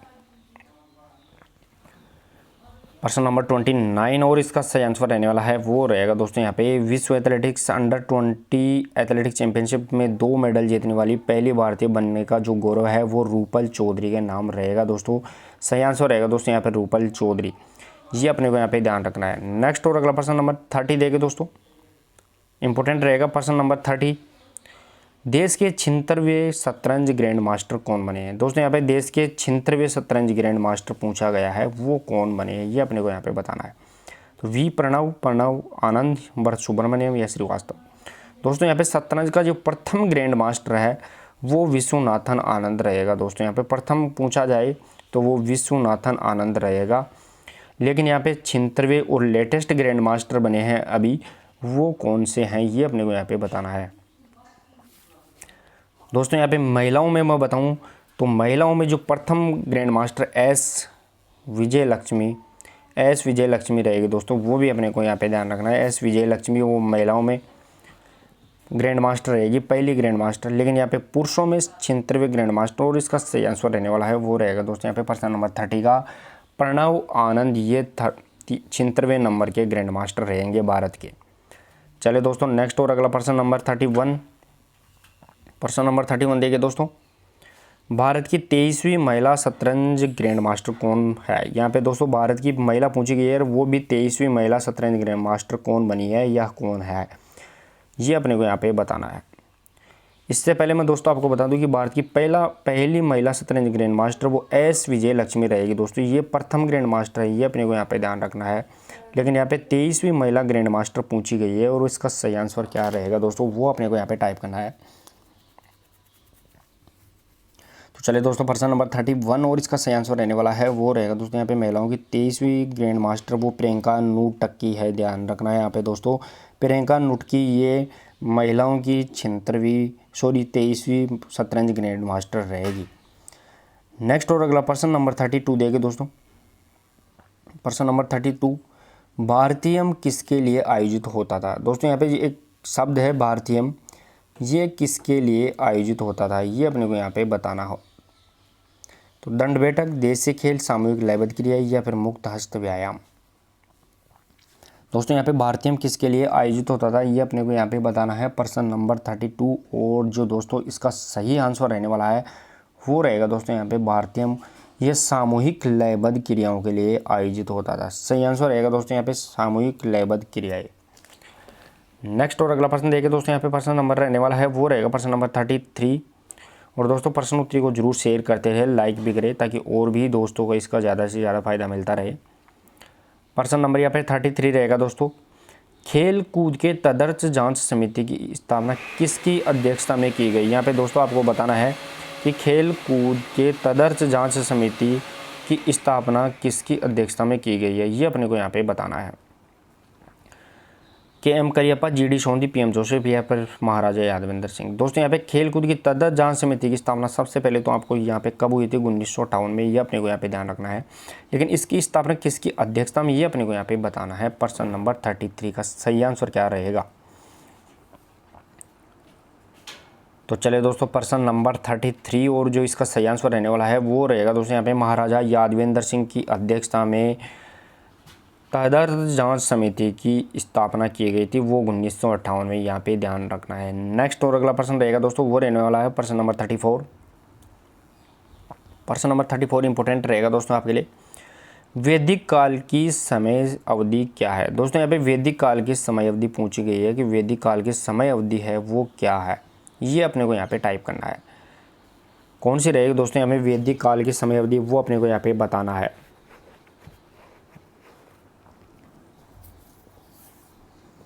दोस्तों यहाँ पे वैदिक काल की दो अवधियाँ होती है, एक तो इस ऑप्शंस में दी गई है, दूसरी होती है वो 2500 से यहाँ पे ध्यान रखना है 600 ईसा पूर्व, ये अपने को यहाँ पे ध्यान रखना है। 2500 ईसा पूर्व से 600 ईसा पूर्व भी वैदिक काल की अवधि होती है। लेकिन यहाँ पे अकॉर्डिंग टू ऑप्शन की अगर देखें तो वैदिक काल की जो समय अवधि रहने वाली है वो रहेगा दोस्तों यहाँ पे 2000 से 1000 ईसा पूर्व। यहाँ पे सही आंसर रहेगा दोस्तों यहाँ पे 2000 से 1000 ईसा पूर्व। तो आपको दोनों ही याद रखना है, 2000 से 1000 ईसा पूर्व और 2500 से 600 ईसा पूर्व, ये भी वैदिक काल की अवधि रहेगी। दोनों में से कोई भी आ सकता है दोस्तों, लेकिन दोनों एक साथ नहीं आएंगे, ये अपने को यहाँ पे ध्यान रखना है। नेक्स्ट और अगला प्रश्न नंबर 35। प्रश्न नंबर 35 देखिए दोस्तों, निम्न में से कौन सा ऐतिहासिक प्रमाण सिंधु घाटी सभ्यता काल का नहीं है। दोस्तों यहाँ पे इनमें से जो कौन सा प्रमाण है वो ऐतिहासिक प्रमाण सिंधु घाटी सभ्यता काल का नहीं है, ये अपने को यहाँ पे बताना है कौन सा नहीं है। नृत्य की कांस्य प्रतिमा, योग की कलाकृति, पासे का खेल या फिर स्नानागार। दोस्तों यहाँ पे नहीं है, पूछा गया है कि सिंधु घाटी सभ्यता काल, जो सिंधु घाटी सभ्यता का समय क्या रहेगा दोस्तों, वो रहने वाला है 3250 से यहाँ पे ध्यान रखना है 2500 ईसा पूर्व, ये सिंधु घाटी सभ्यता का टाइम पीरियड भी रहने वाला है, वो अपने को यहाँ पे ध्यान रखना है, ईसा पूर्व दोनों ही। तो यहाँ पे दोस्तों 3250 से 2500 ईसा पूर्व ये सिंधु घाटी सभ्यता काल का है, लेकिन इनमें से कौन सा प्रमाण है जो सिंधु घाटी सभ्यता का नहीं है, ये अपने को यहाँ पे बताना है। तो चलिए दोस्तों यहाँ पे प्रश्न नंबर 35 का जो रहने वाला है वो रहेगा दोस्तों यहाँ पे योग की कलाकृति, ये सिंधु घाटी सभ्यता का प्रमाण नहीं रहेगा। इसके साथ में नृत्य की कांस्य प्रतिमा महिलाओं की वो मिली थी, पासे के खेल यानी गोल जो गेंद होती है संगमरमर की गेंद उनके मिले थे, स्नानागार मिला था जो लगभग 18x7 मीटर का था, वो भी अपने को यहाँ पे ध्यान रखना है। नेक्स्ट और अगला प्रश्न यहाँ पे रहने वाला है वो रहेगा दोस्तों यहाँ पे प्रश्न नंबर 36 देखिए। प्रश्न नंबर 36 इंपॉर्टेंट, भारतीय जिम्नेजियम आंदोलन का पितामह किसे कहते हैं। दोस्तों यहाँ पे भारतीय जिम्नेजियम आंदोलन का पितामह किसे कहते हैं, ये अपने को यहाँ पे बताना है। तो महर्षि पतंजलि, जी.डी. सोंधी, समर्थ रामदास या फिर गुरु रामचरण दास। दोस्तों यहाँ पे भारतीय जिम्नेजियम, ध्यान रखने की बात है शब्द कौन सा है, भारतीय जिम्नेजियम का पितामह किसे कहते हैं, ये अपने को यहाँ पे बताना है। तो चलिए दोस्तों प्रश्न नंबर 36 और इसका सही आंसर रहने वाला है वो रहेगा दोस्तों यहाँ पे भारतीय जिम्नेजियम का जो पितामह है वह है गुरु समर्थ रामदास। ये अपने को यहाँ पे ध्यान रखना है। सही आंसर रहेगा दोस्तों समर्थ रामदास जी, ये भारतीय जिम्नेजियम आंदोलन के पितामह रहने वाले हैं। नेक्स्ट और अगला प्रश्न देखें दोस्तों यहाँ पे प्रश्न नंबर 37। और दोस्तों वीडियो को जरूर शेयर भी करते रहे। प्रश्न नंबर 37 रहेगा दोस्तों यहाँ पे राजकुमारी अमृत कौर किस खेल की सर्वश्रेष्ठ खिलाड़ी थी। यहाँ पे दोस्तों ध्यान देने की बात है, राजकुमारी अमृत कौर है वो किस खेल की यहाँ पे श्रेष्ठ खिलाड़ी थी, ये अपने को यहाँ पे बताना है। इसी के साथ में दोस्तों मैं 3 फैक्ट और बताऊँ कि राजकुमारी अमृत कौर कोचिंग स्कीम भी चली थी। ये कोचिंग स्कीम कब चली थी तो वो अपने को यहाँ पर ध्यान रखना है। राजकुमारी अमृत कौर कोचिंग स्कीम ये 1953 में चली थी। लेकिन यहाँ पे दोस्तों मैं बताऊँ कि राजकुमारी अमृत कौर ये स्वतंत्र भारत की पहली स्वास्थ्य मंत्री भी रहेगी। दोस्तों यहाँ पे ध्यान देने की बात है, स्वास्थ्य मंत्री तो स्वतंत्र भारत की पहली स्वास्थ्य मंत्री। लेकिन ये किस खेल की खिलाड़ी थी ये भी अपने को यहाँ पे बताना है। तो प्रश्न नंबर यहाँ पे 37 का सही आंसर रहेगा दोस्तों वो रहने वाला है टेनिस की खिलाड़ी थी। सही आंसर रहेगा दोस्तों यहाँ पे टेनिस। चलिए दोस्तों प्रश्न नंबर यहाँ पे नेक्स्ट और अगला प्रश्न रहने वाला है वो रहेगा दोस्तों प्रश्न नंबर 38। प्रश्न नंबर 38 देखिए दोस्तों, तदर्थ जांच समिति का गठन किस एशियाई खेल में भारत के खराब प्रदर्शन के कारण किया गया था। दोस्तों यहाँ पे तदर्थ जांच समिति की सबसे पहले तो इसका स्थापना क्यों किया गया या इसकी गठन क्यों किया गया था तदर्थ जांच समिति का, तो वो एशियाई खेलों में भारत के खराब प्रदर्शन की जांच के लिए किया गया था। कि क्यों किया, तो कौन सी एशियाई खेलों में भारत का खराब प्रदर्शन रहा जिसके कारण यहाँ पे तदर्थ जांच समिति का गठन करना पड़ा। तो चलिए दोस्तों यहाँ पे जो प्रश्न नंबर 38 का वो रहने वाला है सही आंसर वो रहेगा दोस्तों यहाँ पे 1958 के यहाँ पे टोक्यो एशियाई खेल। यहाँ पे ध्यान रखना है दोस्तों 1958 के टोक्यो एशियाई खेलों में भारत के खराब प्रदर्शन के कारण तदर्थ जांच समिति की स्थापना यहाँ पे 1958 में महाराजा यादवेंद्र सिंह की अध्यक्षता में की गई थी। यहाँ पे ध्यान रखना है यादवेंद्र सिंह की अध्यक्षता में यहाँ पे की गई थी। चलिए दोस्तों यहाँ पे नेक्स्ट और अगला प्रश्न नंबर 39। प्रश्न नंबर 39 रहेगा राजस्थान राज्य क्रीड़ा परिषद जिसकी स्थापना 1958 में हुई के संरक्षक कौन होते हैं। दोस्तों यहाँ पे इसी प्रश्न में आपको 2 प्रश्न और देखने को मिलेंगे कि राजस्थान राज्य क्रीड़ा परिषद की स्थापना कब हुई, ये भी प्रश्न रहेगा कब हुई थी 1958 में, और इसके संरक्षक कौन है। लेकिन यहाँ पे दोस्तों मैं बताऊँ कि यहाँ पे इसकी स्थापना कब हुई तो वो सिंगल डिजिट के रूप में पूछे तो 1958, और अगर डबल में पूछे तो यहाँ पे अपने को 1957-58 भी बताना है। यहाँ पे ध्यान रखना है 57-58, और अगर सिंगल में आए तो 1958 इसका सही आंसर रहेगा। तो दोस्तों यहाँ पे राजस्थान राज्य क्रीड़ा परिषद जिसकी स्थापना 1958 में हुई इसके संरक्षक कौन है ये अपने को यहाँ पे बताना है। दोस्तों यहाँ पे संरक्षक पूछा गया है ना कि अध्यक्ष, ये दोनों ही शब्दों में यहाँ पे मैं आपको बता दूँ डिफरेंस है। तो इसका संरक्षक कौन रहने वाला है, तो प्रश्न नंबर यहाँ पे 39 का सही आंसर रहेगा दोस्तों वो रहने वाला है राज्यपाल राजस्थान राज्य क्रीड़ा परिषद के संरक्षक रहते हैं। चलिए दोस्तों नेक्स्ट और अगला प्रश्न रहने वाला है वो रहेगा दोस्तों अपना प्रश्न नंबर 40, और ज़रूर वीडियो को भी आप शेयर करते रहिए दोस्तों। यहाँ पे प्रश्न नंबर 40 रहेगा दोस्तों यहाँ पे राजस्थान राज्य क्रीड़ा परिषद के प्रथम अध्यक्ष कौन थे। दोस्तों यहाँ पे राजस्थान राज्य क्रीड़ा परिषद है, इसके प्रथम अध्यक्ष कौन थे। सबसे पहले तो मैं दोस्तों आपको ये बताऊं कि राजस्थान राज्य क्रीड़ा परिषद कहाँ है, तो इसकी ये जयपुर में है। ये अपने को ध्यान रखना है जयपुर में SMS स्टेडियम में इसका कार्यालय है, SMS स्टेडियम में। लेकिन इसके प्रथम अध्यक्ष कौन थे ये अपने को यहाँ पे बताना है। लेकिन मैं इसके वर्तमान अध्यक्ष आपको बताता हूँ कि इसके वर्तमान अध्यक्ष कौन है। तो इसके वर्तमान अध्यक्ष कृष्णा पूनिया है। ये अपने को यहाँ पे ध्यान रखना है, कृष्णा पूनिया ये इसके वर्तमान अध्यक्ष रहेगी। तो चलिए दोस्तों यहाँ पे प्रश्न नंबर 40 और इसका सही आंसर रहेगा दोस्तों यहाँ पे राजस्थान राज्य क्रीड़ा परिषद के जो प्रथम अध्यक्ष थे वो VG कानेटकर रहेंगे दोस्तों। सही आंसर रहेगा दोस्तों यहाँ पे VG कानेटकर। नेक्स्ट और अगला प्रश्न नंबर यहाँ पे रहने वाला है वो रहेगा दोस्तों यहाँ पे प्रश्न नंबर 41। इलियड और ओडेसी काव्य कौन से काल से संबंधित है। दोस्तों यहाँ पे 2 काव्य दिए गए हैं, इलियड और दूसरा ओडेसी। ये काव्य कौन से काल से संबंधित रहेंगे। तो चलिए दोस्तों यहाँ पे पूर्व एथेंस काल, उत्तर एथेंस काल, होमर काल या फिर स्पार्टा काल। इलियड और ओडेसी 2 महाकाव्य या 2 काव्य दिए गए हैं दोस्तों, वो कौन से काल से संबंधित रहेंगे। तो प्रश्न नंबर यहाँ पे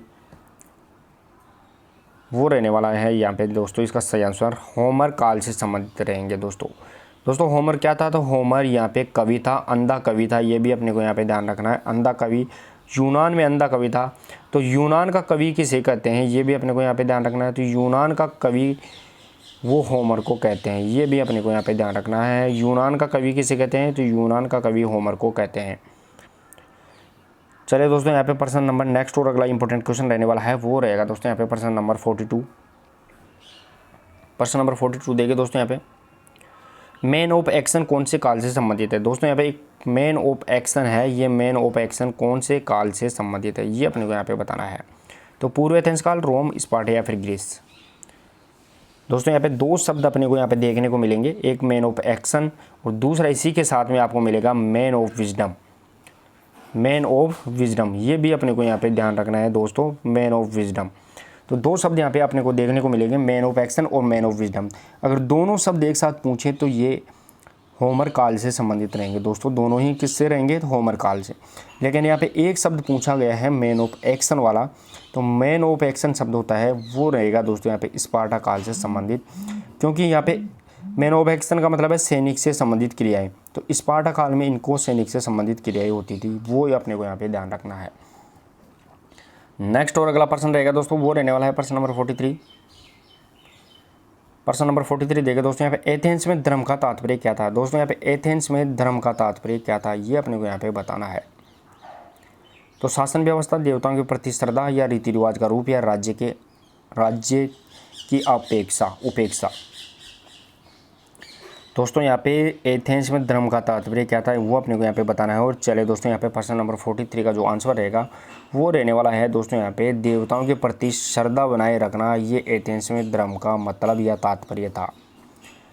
नेक्स्ट और अगला प्रश्न रहने वाला है वो रहेगा दोस्तों यहाँ पे प्रश्न नंबर 44। चले दोस्तों प्रश्न नंबर 44 देखिए यहाँ पे एथेंस में शिक्षा का आदर्श किसका विकास करना था। दोस्तों यहाँ पे एथेंस में जो शिक्षा है इसका आदर्श किसका विकास करना था ये अपने को यहाँ पे बताना है कि इस एथेंस में जो शिक्षा दी जाती थी वो शिक्षा किसके लिए दी जाती थी ये अपने को यहाँ पे बताना है, किसके विकास के लिए दी जाती थी।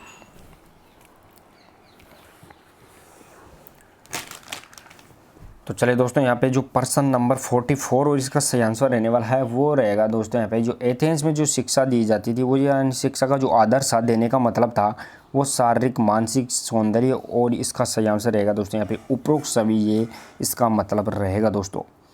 नेक्स्ट और अगला प्रश्न नंबर 45 देखिए दोस्तों, मड बाथ कहाँ लोकप्रिय था जिसे केरोमा कहा जाता था। दोस्तों यहाँ पे मड बाथ जिसे अपन कीचड़ स्नान के नाम से जानते हैं, मड बाथ ये कहाँ लोकप्रिय था और इसका दूसरा नाम केरोमा भी कहा जाता था। इसे इंपॉर्टेंट रहेगा दोस्तों यहाँ पे केरोमा कहा जाता था, ये कहाँ था, रोम, एथेंस, जर्मनी या फिर स्पार्टा। चले दोस्तों यहाँ पे कीचड़ स्नान जिसे मड बाथ के नाम से जानते थे और इसका दूसरा नाम केरोमा था, ये कहाँ लोकप्रिय था। तो प्रश्न नंबर 45 का सही आंसर रहेगा दोस्तों यहाँ पे एथेंस में ये लोकप्रिय था, ये अपने को यहाँ पे ध्यान रखना है। नेक्स्ट और अगला प्रश्न नंबर 46। प्रश्न नंबर 46 देखिए दोस्तों, ई फोर्स का संबंध किस काल से माना जाता है। दोस्तों यहाँ पे ई फोर्स है, ये ई फोर्स का संबंध है वो किस काल से माना जाता है। दोस्तों यहाँ पे ई फोर्स क्या होता है था, तो ई फोर्स यहाँ पे मैं आपको बताऊँ प्रश्न नंबर 46 में देखिए दोस्तों, ई फोर्स क्या होता था, तो वो राज्य द्वारा नियुक्त कर्मचारी होता था जो प्रशिक्षण देता था। राज्य द्वारा नियुक्त, यहाँ पे ध्यान रखना है, राज्य के द्वारा नियुक्त कर्मचारी जो सैनिकों को क्या देता था, वो प्रशिक्षण देता था, वो ई फोर्स कहलाता था। तो ई फोर्स का संबंध किस काल से माना जाता है। प्रश्न नंबर 46 का सही आंसर रहेगा दोस्तों यहाँ पे स्पार्टा काल से माना जाता था, यानी सैनिकों को प्रशिक्षण से ज़्यादा स्पार्टा मिलते तो स्पार्टा इसका सही आंसर रहेगा दोस्तों। नेक्स्ट और अगला प्रश्न नंबर 47 देखिए दोस्तों, और यहाँ पे दोस्तों आपको कुछ डिस्टर्ब भी हो रहे होंगे, आवाज़ एक सुनाई दे रही होंगी। प्रश्न नंबर 47 रहेगा दोस्तों यहाँ पे पर हेनरिक लिंग किसके शारीरिक व्यायाम सिद्धांत से प्रभावित था। दोस्तों यहाँ पे पर हेनरिक लिंग, यहाँ पे पर हेनरिक लिंग किससे है, तो स्वीडन से संबंधित है, लेकिन ये किसके शारीरिक व्यायाम सिद्धांत से प्रभावित था, यानी कौन से वैज्ञानिक के या कौन से जो समाज सेवक है उसके सिद्धांतों से प्रभावित था, ये अपने को यहाँ पे बताना है। तो रूसो, गर्ट्समन, बेस्डो या पेस्टोलॉजी।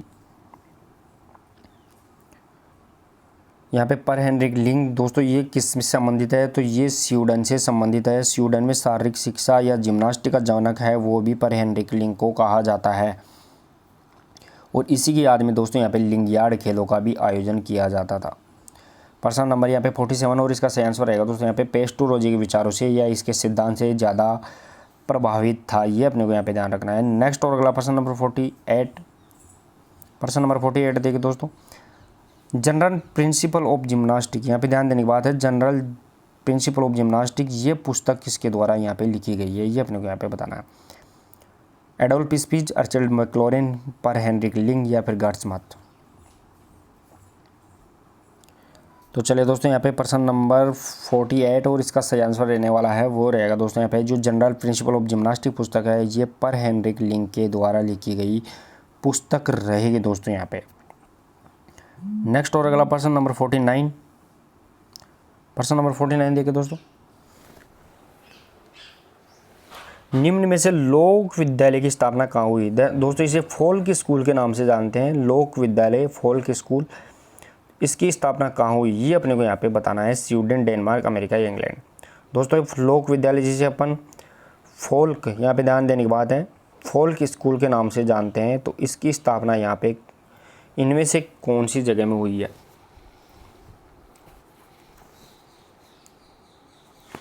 तो चलिए दोस्तों यहाँ पे प्रश्न नंबर 49 और इसका सही आंसर रहने वाला है वो रहेगा दोस्तों यहाँ पे फोल्क विद्यालय की स्थापना ये अमेरिका में की गई है। प्रश्न नंबर 49 का सही आंसर रहेगा दोस्तों, सॉरी दोस्तों यहाँ पे माफ़ी चाहता हूँ, फोल्क विद्यालय की स्थापना अमेरिका में नहीं है, ये अपने यहाँ पे डेनमार्क में हुई है। सही आंसर रहेगा दोस्तों इसका डेनमार्क। फोल्क विद्यालय की स्थापना कहाँ हुई है, तो वो डेनमार्क रहेगा दोस्तों यहाँ पे। और दोस्तों यहाँ पे डेनमार्क में जो शारीरिक शिक्षा और जिम्नास्टिक का जो जनक रहेगा वो रहेगा फ्रेंच नेस्गोल, ये भी अपने को यहाँ पे ध्यान रखना है। फ्रेंच नेस्गोल ये डेनमार्क में शारीरिक शिक्षा और जिम्नास्टिक का जनक रहेगा। नेक्स्ट और अगला प्रश्न नंबर 50 देखिए दोस्तों, प्रश्न नंबर 50 रहेगा खेल मनोविज्ञान की प्रथम प्रयोगशाला किसने स्थापित की थी। दोस्तों यहाँ पे खेल मनोविज्ञान की पूछी गई है कि यहाँ पे की प्रथम प्रयोगशाला किसने स्थापित की, तो कोलमैन, ग्रिफिथ, जूंग, पावलोव या फिर कार्ल डीएम। दोस्तों यहाँ पे मनोविज्ञान की प्रथम प्रयोगशाला की बात करें तो मनोविज्ञान की प्रथम प्रयोगशाला 1879 में यहाँ पे लिप्जिंग में हुई थी। दोस्तों यहाँ पे ध्यान रखना है लिप्जिंग में, जो जर्मनी में है। लेकिन यहाँ पे खेल मनोविज्ञान की पूछी गई है तो प्रश्न नंबर 50 और इसका सही आंसर रहेगा दोस्तों यहाँ पे कार्ल डीएम के द्वारा मनोविज्ञान की इसकी स्थापित किया गया है। सही आंसर रहेगा दोस्तों यहाँ पे कार्ल डीएम। और जो मनोविज्ञान की प्रथम प्रयोगशाला है वो रहेगी दोस्तों विलियम वुंट के द्वारा, ये अपने को यहाँ पे ध्यान रखना है, विलियम वुंट। तो खेल मनोविज्ञान कार्ल डीएम। नेक्स्ट और अगला प्रश्न नंबर 51 देखे दोस्तों यहाँ पे प्रश्न नंबर 51 रहेगा अगला इंपॉर्टेंट क्वेश्चन, खेल मनोविज्ञान की प्रथम प्रयोगशाला कब व कहाँ स्थापित की गई। दोस्तों यहाँ पे खेल मनोविज्ञान की जो प्रथम प्रयोगशाला है वो कब और कहाँ स्थापित की गई ये अपने को यहाँ पे बताना है। तो यहाँ पे 1879 लिप्जिंग में, 1920 बर्लिन, 1948 लंदन या फिर 1928 रोम में, इनमें से कौन सा है वो अपने को यहाँ पे इसका सही आंसर टाइप करना है। तो चलिए दोस्तों यहाँ पे जो खेल मनोविज्ञान की प्रथम प्रयोगशाला है वो 1920 बर्लिन में इसकी स्थापना की गई थी। सही आंसर रहेगा दोस्तों यहाँ पे 1920 बर्लिन। नेक्स्ट और अगला प्रश्न नंबर 52। प्रश्न नंबर 52 देखिए दोस्तों, किशोर अवस्था बड़े संघर्ष, तनाव तथा तूफान की अवस्था है किसने कहा। दोस्तों यहाँ पे किशोर अवस्था बड़े संघर्ष, तनाव, तूफान की अवस्था है, ये किसने इसकी परिभाषा दी है। थॉर्नडाइक, फ्राइड, स्टैनले हॉल या फिर स्किनर।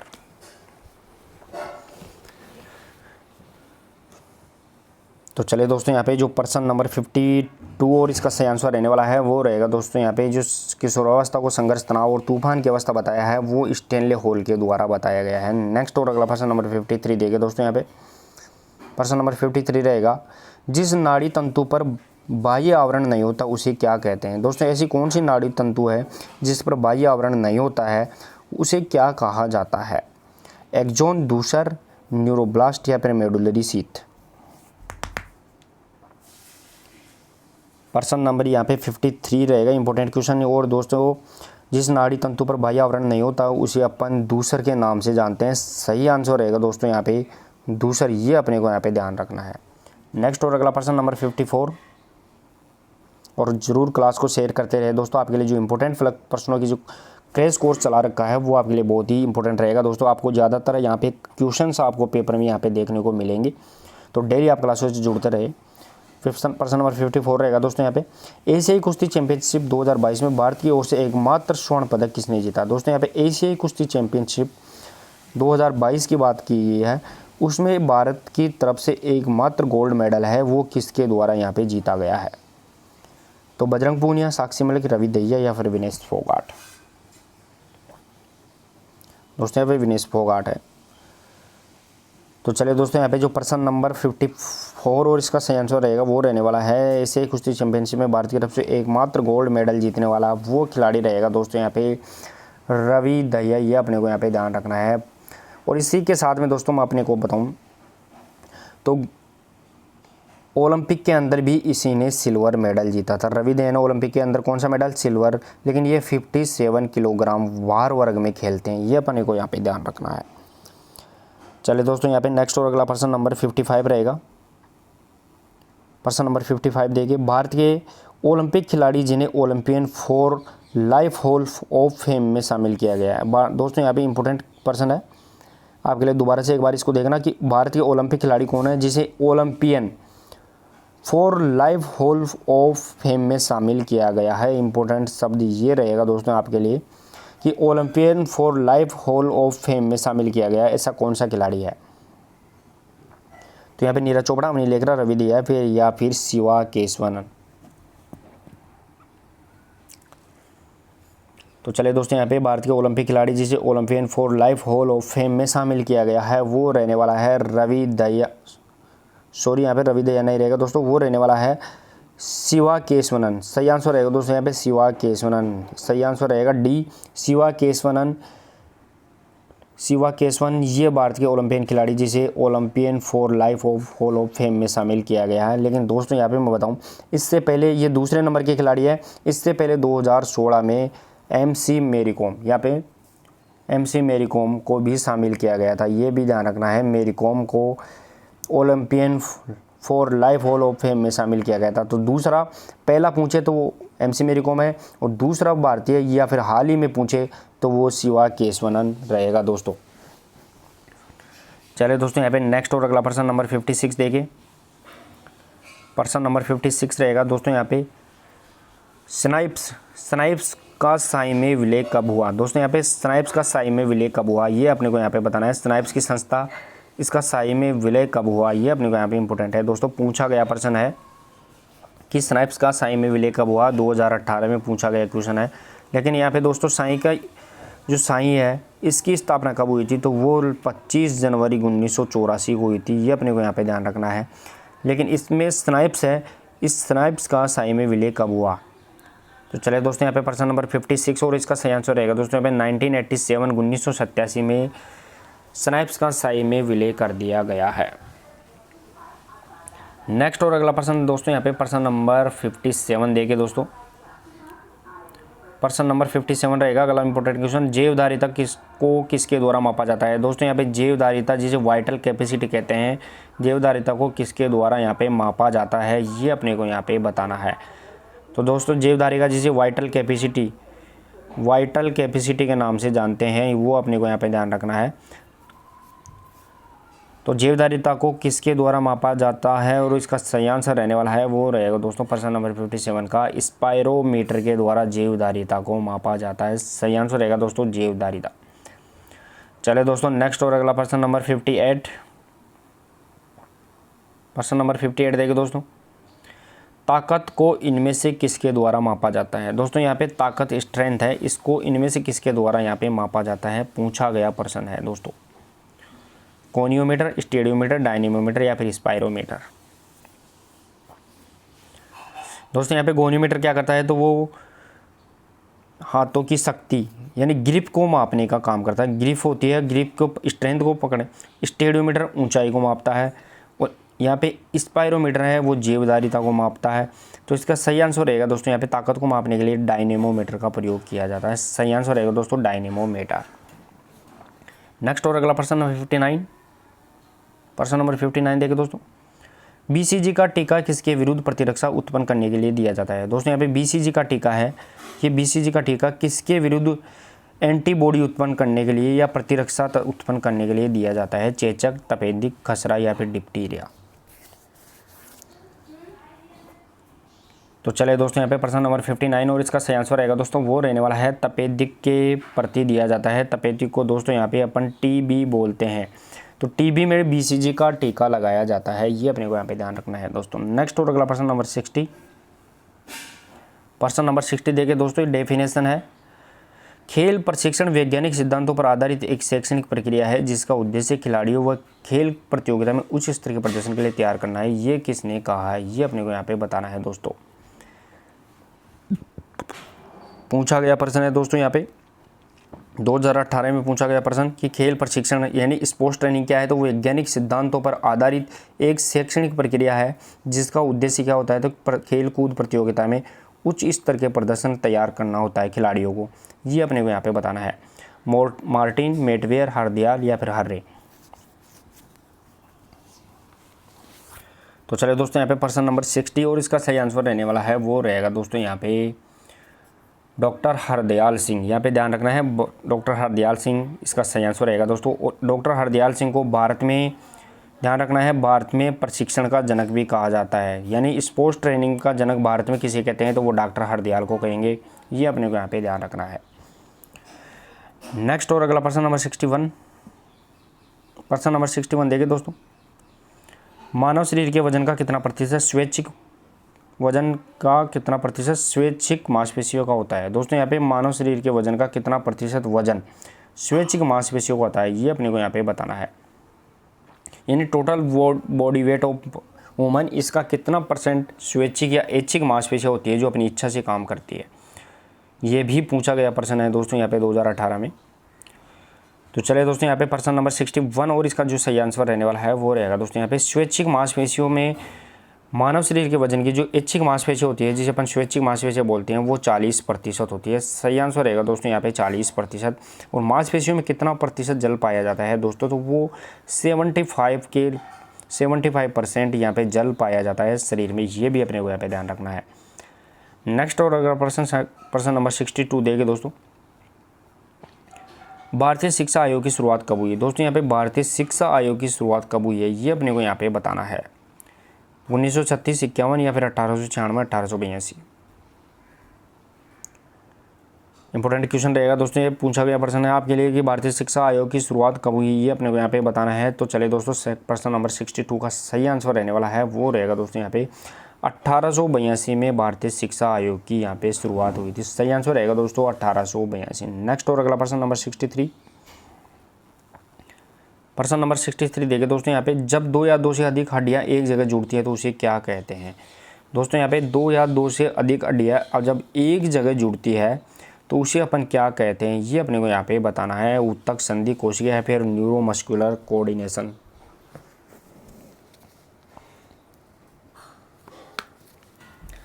तो चले दोस्तों प्रश्न नंबर 63 का जो सही आंसर रहेगा दोस्तों वो रहने वाला है यहाँ पे दो या दो से अधिक हड्डियाँ एक जगह जुड़ती है तो उसे अपन संधि या फिर जोड़ के नाम से अपन उसे जानते हैं।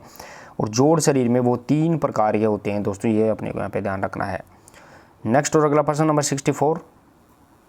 प्रश्न नंबर 64 देखिए दोस्तों, स्टर्नम हड्डी कहाँ पर स्थित होती है। दोस्तों पूछा गया प्रश्न है कि स्टर्नम हड्डी होती है ये कहाँ पर स्थित होती है, तो हाथ में, खोपड़ी में, पसलियों के बीच में या फिर कूल्हे में।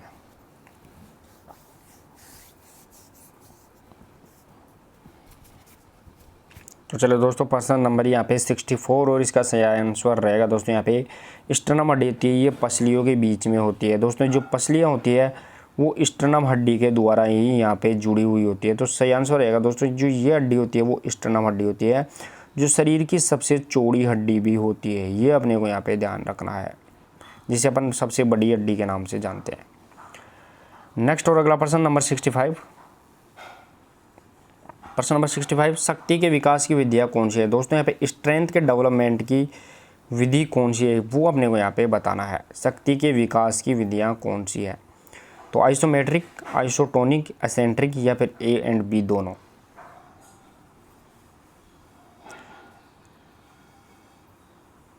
तो चलिए दोस्तों प्रश्न नंबर 65 का सही आंसर रहने वाला है वो रहेगा दोस्तों यहाँ पे शक्ति के डेवलपमेंट की जो विधि है वो ए और बी, यानी यहाँ पे आइसोमेट्रिक और आइसोटोनिक दोनों ही विधियाँ ये स्ट्रेंथ के डेवलपमेंट के काम में आएंगी, ये अपने को यहाँ पे ध्यान रखना है दोस्तों।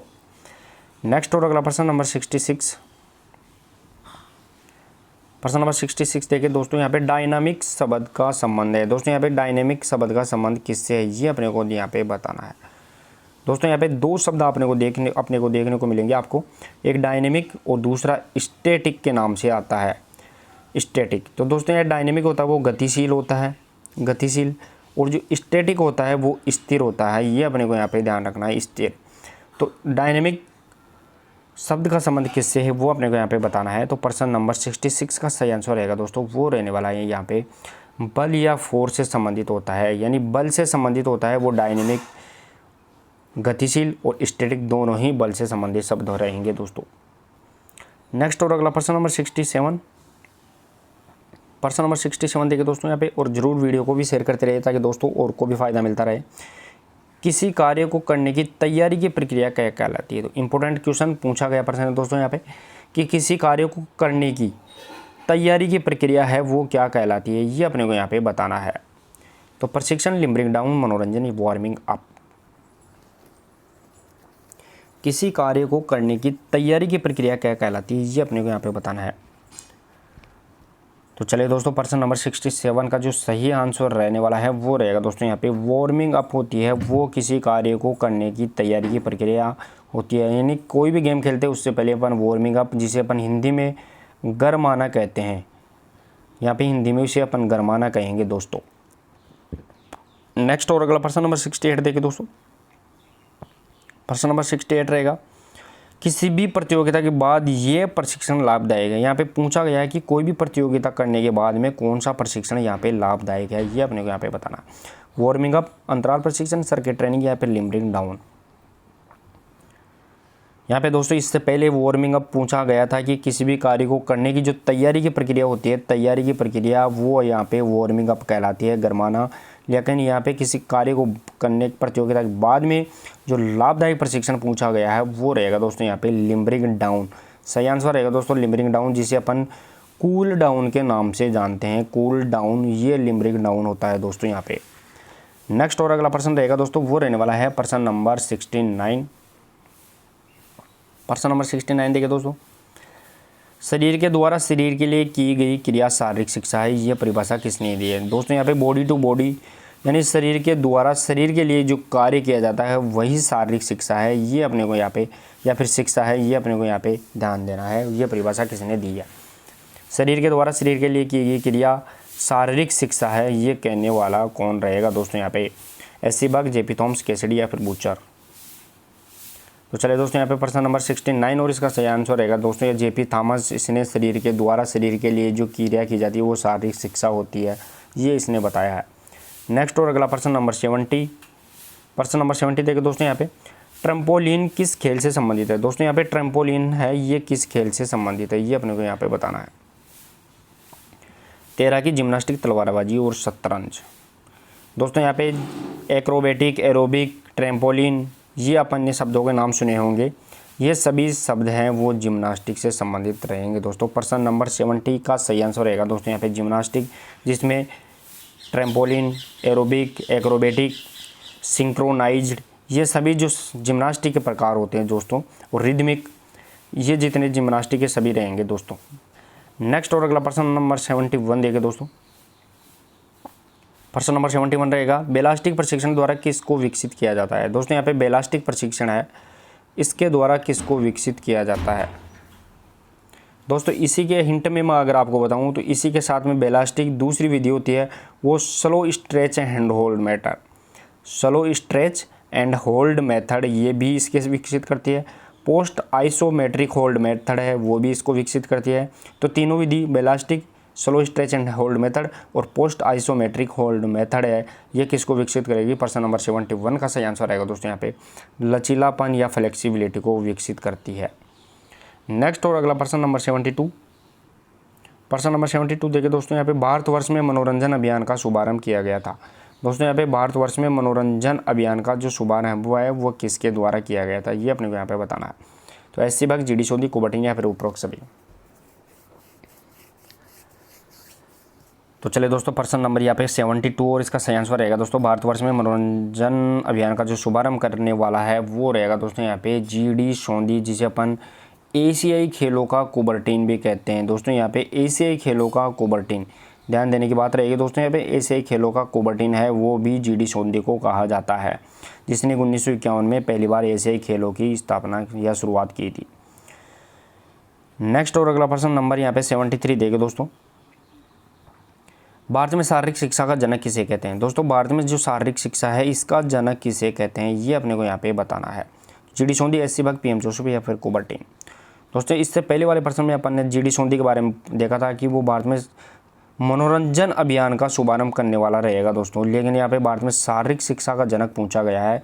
तो पर्सन नंबर यहाँ पे 73 का सही आंसर रहेगा दोस्तों, वो रहने वाला है एच.सी. बक।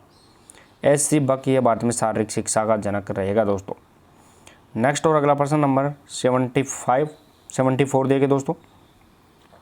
मनोरंजन का संबंध क्रियाओं से नहीं संवेगों से, ये कथन किसका है? दोस्तों डेफिनेशन है, पूछी गई प्रश्न है कि मनोरंजन का संबंध क्रियाओं से नहीं संवेगों से है, ये कथन किसका है ये अपने को यहाँ पे बताना है।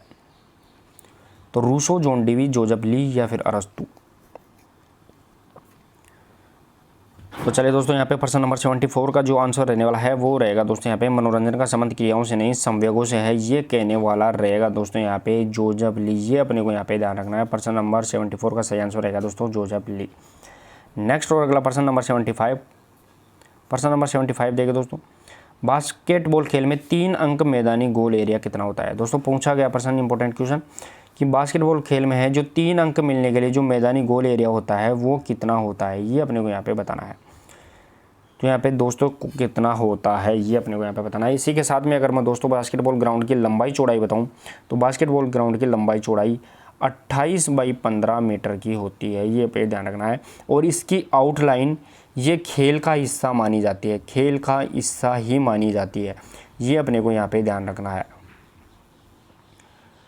तो सही आंसर रहेगा दोस्तों यहाँ पे बास्केटबॉल खेल में जो 3 अंक का मैदानी गोल एरिया होता है वो रहेगा दोस्तों यहाँ पे 6.75 मीटर। सही आंसर रहेगा दोस्तों 6.75 मीटर, जिसे अपन 6.75 मीटर के नाम से जानते हैं।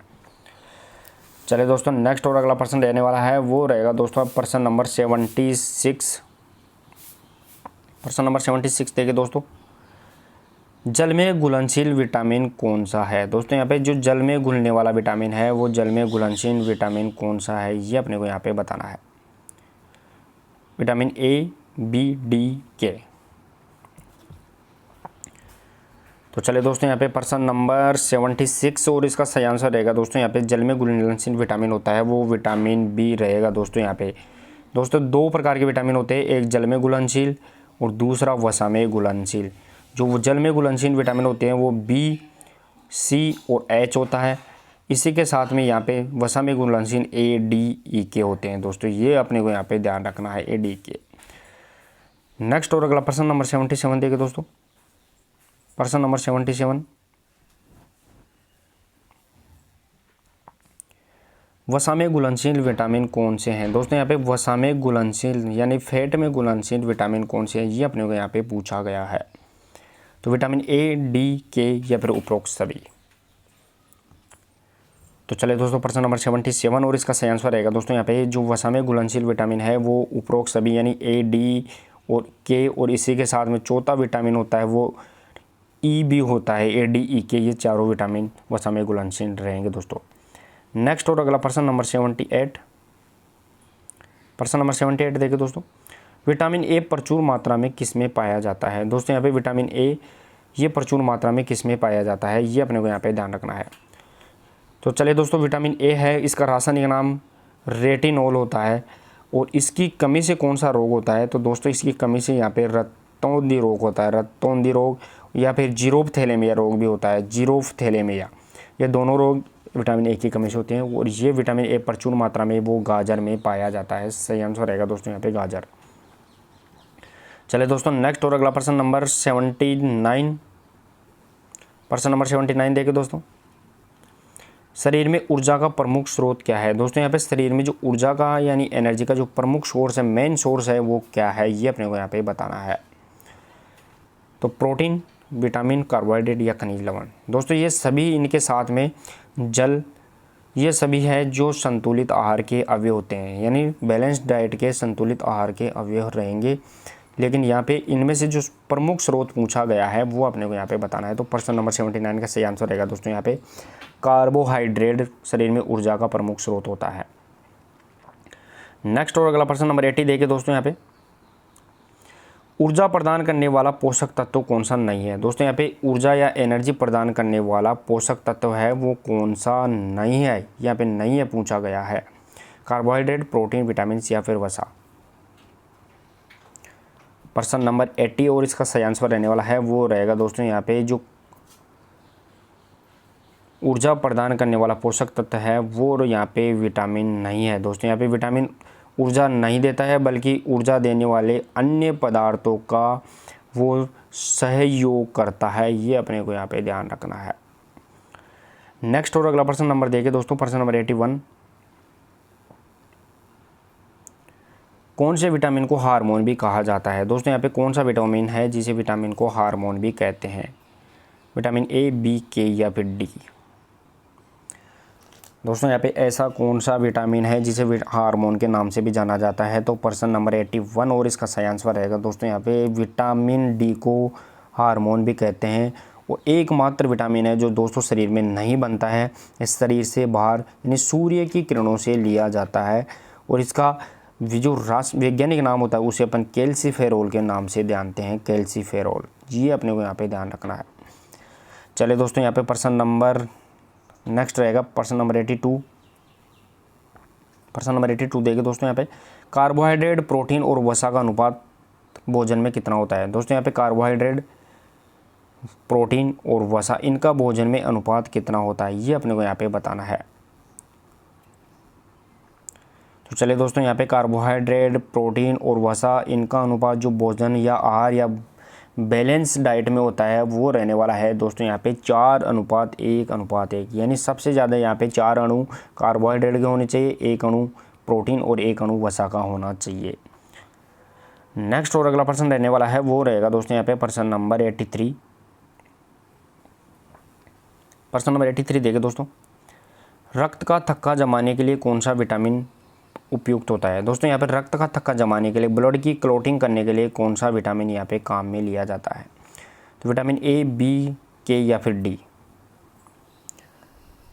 चलिए दोस्तों प्रश्न नंबर 83 और इसका सही आंसर रहने वाला है वो रहेगा दोस्तों यहाँ पे ब्लड की क्लॉटिंग या रक्त का थक्का जमाने के लिए विटामिन के काम में लिया जाता है, जिसे अपन फाइलोक्विनोन के नाम से जानते हैं।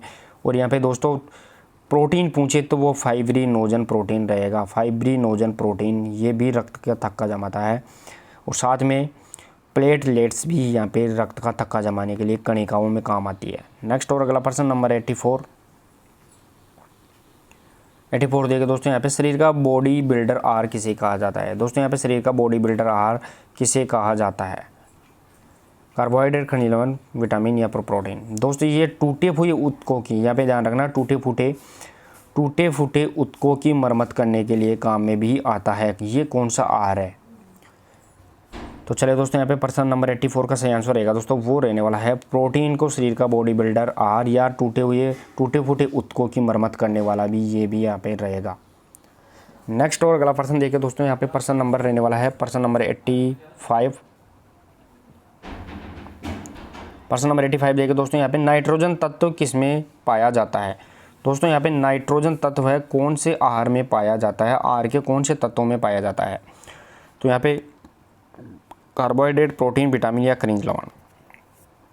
दोस्तों यहाँ पे ऑक्सीजन, हाइड्रोजन और नाइट्रोजन, यहाँ पे ध्यान देने की बात है। लेकिन इनमें से जो नाइट्रोजन है वो कौन से तत्वों में पाया जाता है। तो प्रश्न नंबर 85 का सही आंसर रहेगा दोस्तों प्रोटीन में नाइट्रोजन पाया जाता है। सही आंसर रहेगा दोस्तों यहाँ पे प्रोटीन।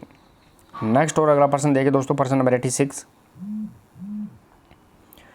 86 देखिए दोस्तों यहाँ पे हड्डियों का कमज़ोर होना कौन सा रोग होता है। दोस्तों हड्डियों में जो कमज़ोरी होती है वो कौन सा रोग होता है, ये अपने को यहाँ पे बताना है। तो वेरी रिकेट्स रतौंदिया स्कर्वी। दोस्तों हड्डियों की कमज़ोरी किसके कारण आती है। तो विटामिन डी की कमी के कारण यहाँ पे हड्डियों में कमज़ोरी आ जाती है, जिसे अपन कैल्सीफेरोल के नाम से जानते हैं। तो यहाँ पे 86 का सही आंसर रहने वाला है वो रहेगा दोस्तों यहाँ पे हड्डियों की कमजोरी में वो रिकेट्स रोग हो जाता है। सही आंसर रहेगा दोस्तों यहाँ पे रिकेट्स। नेक्स्ट और अगला प्रश्न नंबर 87। प्रश्न नंबर 87 देखिए दोस्तों यहाँ पे वसा का पाचन कौन से अंग में होता है। दोस्तों यहाँ पे जो फैट होती है उसका जो डाइजेशन है उसका पाचन है वो कौन से अंग में होता है, ये अपने को यहाँ पे बताना है। बड़ी आंत, छोटी आंत, आमाशय या फिर यकृत। तो चलिए दोस्तों प्रश्न नंबर 87 का सही आंसर रहने वाला है वो रहेगा दोस्तों यहाँ पे जो वसा का पाचन है वो यहाँ पे छोटी आंत में होता है। सही आंसर रहेगा दोस्तों छोटी आंत में वसा का पाचन होता है। इसी के साथ में दोस्तों जो भोजन का ज़्यादातर पाचन है 90% वो छोटी आंत में ही होता है, ये भी अपने को यहाँ पे ध्यान रखना है। नेक्स्ट और अगला प्रश्न नंबर यहाँ पे 88। प्रश्न नंबर 88 देखिए दोस्तों शरीर को कितनी विटामिनों की आवश्यकता होती है। अपने शरीर में कितने विटामिनों की आवश्यकता होती है ये अपने को यहाँ पे बताना है। तो चलिए दोस्तों प्रश्न नंबर 88 में इसका क्या आंसर रहने वाला है वो आप जरूर टाइप करते रहे। शरीर को कितने विटामिनों की आवश्यकता होती है। प्रश्न नंबर 88 का सही आंसर रहेगा दोस्तों यहाँ पे शरीर को 13 विटामिनों की आवश्यकता होती है। बाकी विटामिन बाहर से इंटेक किए जा शरीर खुद ही बना लेता है, यानी बाकी विटामिन कौन बनाता है, शरीर खुद ही बना लेता है। नेक्स्ट और अगला प्रश्न नंबर 89। प्रश्न नंबर 89 देखिए दोस्तों यहाँ पे कार्बोहाइड्रेट कितने प्रकार की होती है। दोस्तों यहाँ पे कार्बोहाइड्रेट है वो कितने प्रकार की होती है ये अपने को यहाँ पे बताना है। 1, 2, 3 या फिर 4। तो चलिए दोस्तों प्रश्न नंबर 89 का सही आंसर रहेगा दोस्तों यहाँ पे कार्बोहाइड्रेट होती है वो यहाँ पे 3 प्रकार की होती है दोस्तों, ये अपने को यहाँ पे ध्यान रखना है। इसमें अपन पहली मोनोसेकेराइड होती है, दूसरी डाइसेकेराइड और तीसरी होती है वो पॉलीसेकेराइड होती है, ये अपने को यहाँ पे ध्यान रखना है। मोनोसेकेराइड, डाइसेकेराइड और पॉलीसेकेराइड। चलिए दोस्तों यहाँ पे नेक्स्ट और अगला प्रश्न नंबर 90। प्रश्न नंबर 90 देखिए दोस्तों शरीर को तुरंत ऊर्जा प्रदान करने वाला तत्व कौन सा है। दोस्तों यहाँ पे शरीर को तुरंत ऊर्जा देता है वो कौन सा यहाँ पे तत्व है ये अपने को यहाँ पे बताना है। विटामिन देती है, प्रोटीन, कार्बोहाइड्रेट या फिर खनिज लवण। दोस्तों शरीर को तुरंत एनर्जी देने के लिए, इंस्टेंट एनर्जी देने के लिए वो होता है ग्लूकोज, यहाँ पे ध्यान रखना है ग्लूकोज। लेकिन ग्लूकोज ऑप्शन में नहीं है तो यहाँ पे ध्यान देने की बात रहेगी वो फास्ट एनर्जी देगा वो देने वाला है कार्बोहाइड्रेट। सही आंसर रहेगा दोस्तों यहाँ पे कार्बोहाइड्रेट। नेक्स्ट और अगला प्रश्न नंबर 91। प्रश्न नंबर 91 देखिए दोस्तों प्रोटीन की कमी से कौन सा रोग होता है। दोस्तों यहाँ पे प्रोटीन की कमी से पूछा गया है कि प्रोटीन की कमी से कौन सा रोग होता है। तो यहाँ पे क्वाशियोरकोर, मरेसमस या प्रूक दोनों या फिर ओस्टियोमलेशिया।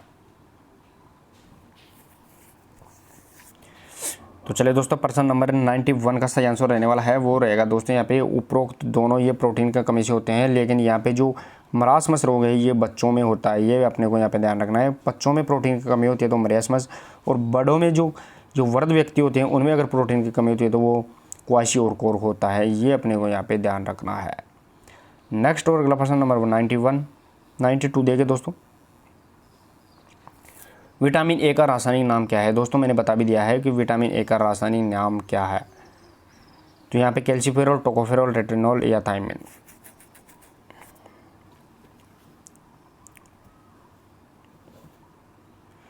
दोस्तों चलिए यहाँ पे इसका सही आंसर रहने वाला है वो रहेगा दोस्तों यहाँ पे विटामिन ए को अपन यहाँ पे रेटिनॉल के नाम से जानते हैं, कैल्सिफेरॉल विटामिन डी को कहते हैं, टोकोफेरॉल विटामिन ई को कहते हैं और थायमिन विटामिन बी को कहते हैं, ये भी अपने को यहाँ पे ध्यान रखना है।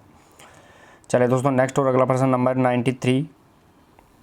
प्रश्न नंबर 93 देखिए दोस्तों 1 ग्राम वसा में कितनी कैलोरी प्राप्त होती है। दोस्तों यहाँ पे 1 ग्राम वसा पूछी गई है उनमें कितनी कैलोरी होती है ये अपने को यहाँ पे बताना है। 4.1, 8.1, 9.1 या फिर 5.1। दोस्तों यहाँ पे मैं आपको बता दूँ कार्बोहाइड्रेट, प्रोटीन और जो वसा होती है फैट होता है उसकी अगर देखें तो यहाँ पे कार्बोहाइड्रेट में अपने को 9.1 मिलती है, प्रोटीन में अपने को 4.1 मिलती है और वसा होती है उसमें भी अपने को 4.1 किलो कैलोरी मिलती है 1 ग्राम वसा में। तो सही आंसर रहेगा दोस्तों यहाँ पे प्रश्न नंबर 93 का सही आंसर रहेगा 1 ग्राम वसा में अपने को जो कैलोरी मिलती है वो यहाँ पे अपने को कैलोरी मिलेगी दोस्तों 9.1 कैलोरी। लेकिन दोस्तों माफ़ी चाहता हूँ मैंने थोड़ा सा इसको गलत बता दिया कि जो कार्बोहाइड्रेट होती है उसमें अपने को यहाँ पे 4.1 मिलेगी वो प्रोटीन है उसको भी 4.1, लेकिन जो फैट है वसा उसमें अपने को 9.1 किलो कैलोरी मिलेगी। सही आंसर यहाँ पे रहेगा दोस्तों, वो रहने वाला है 9.1।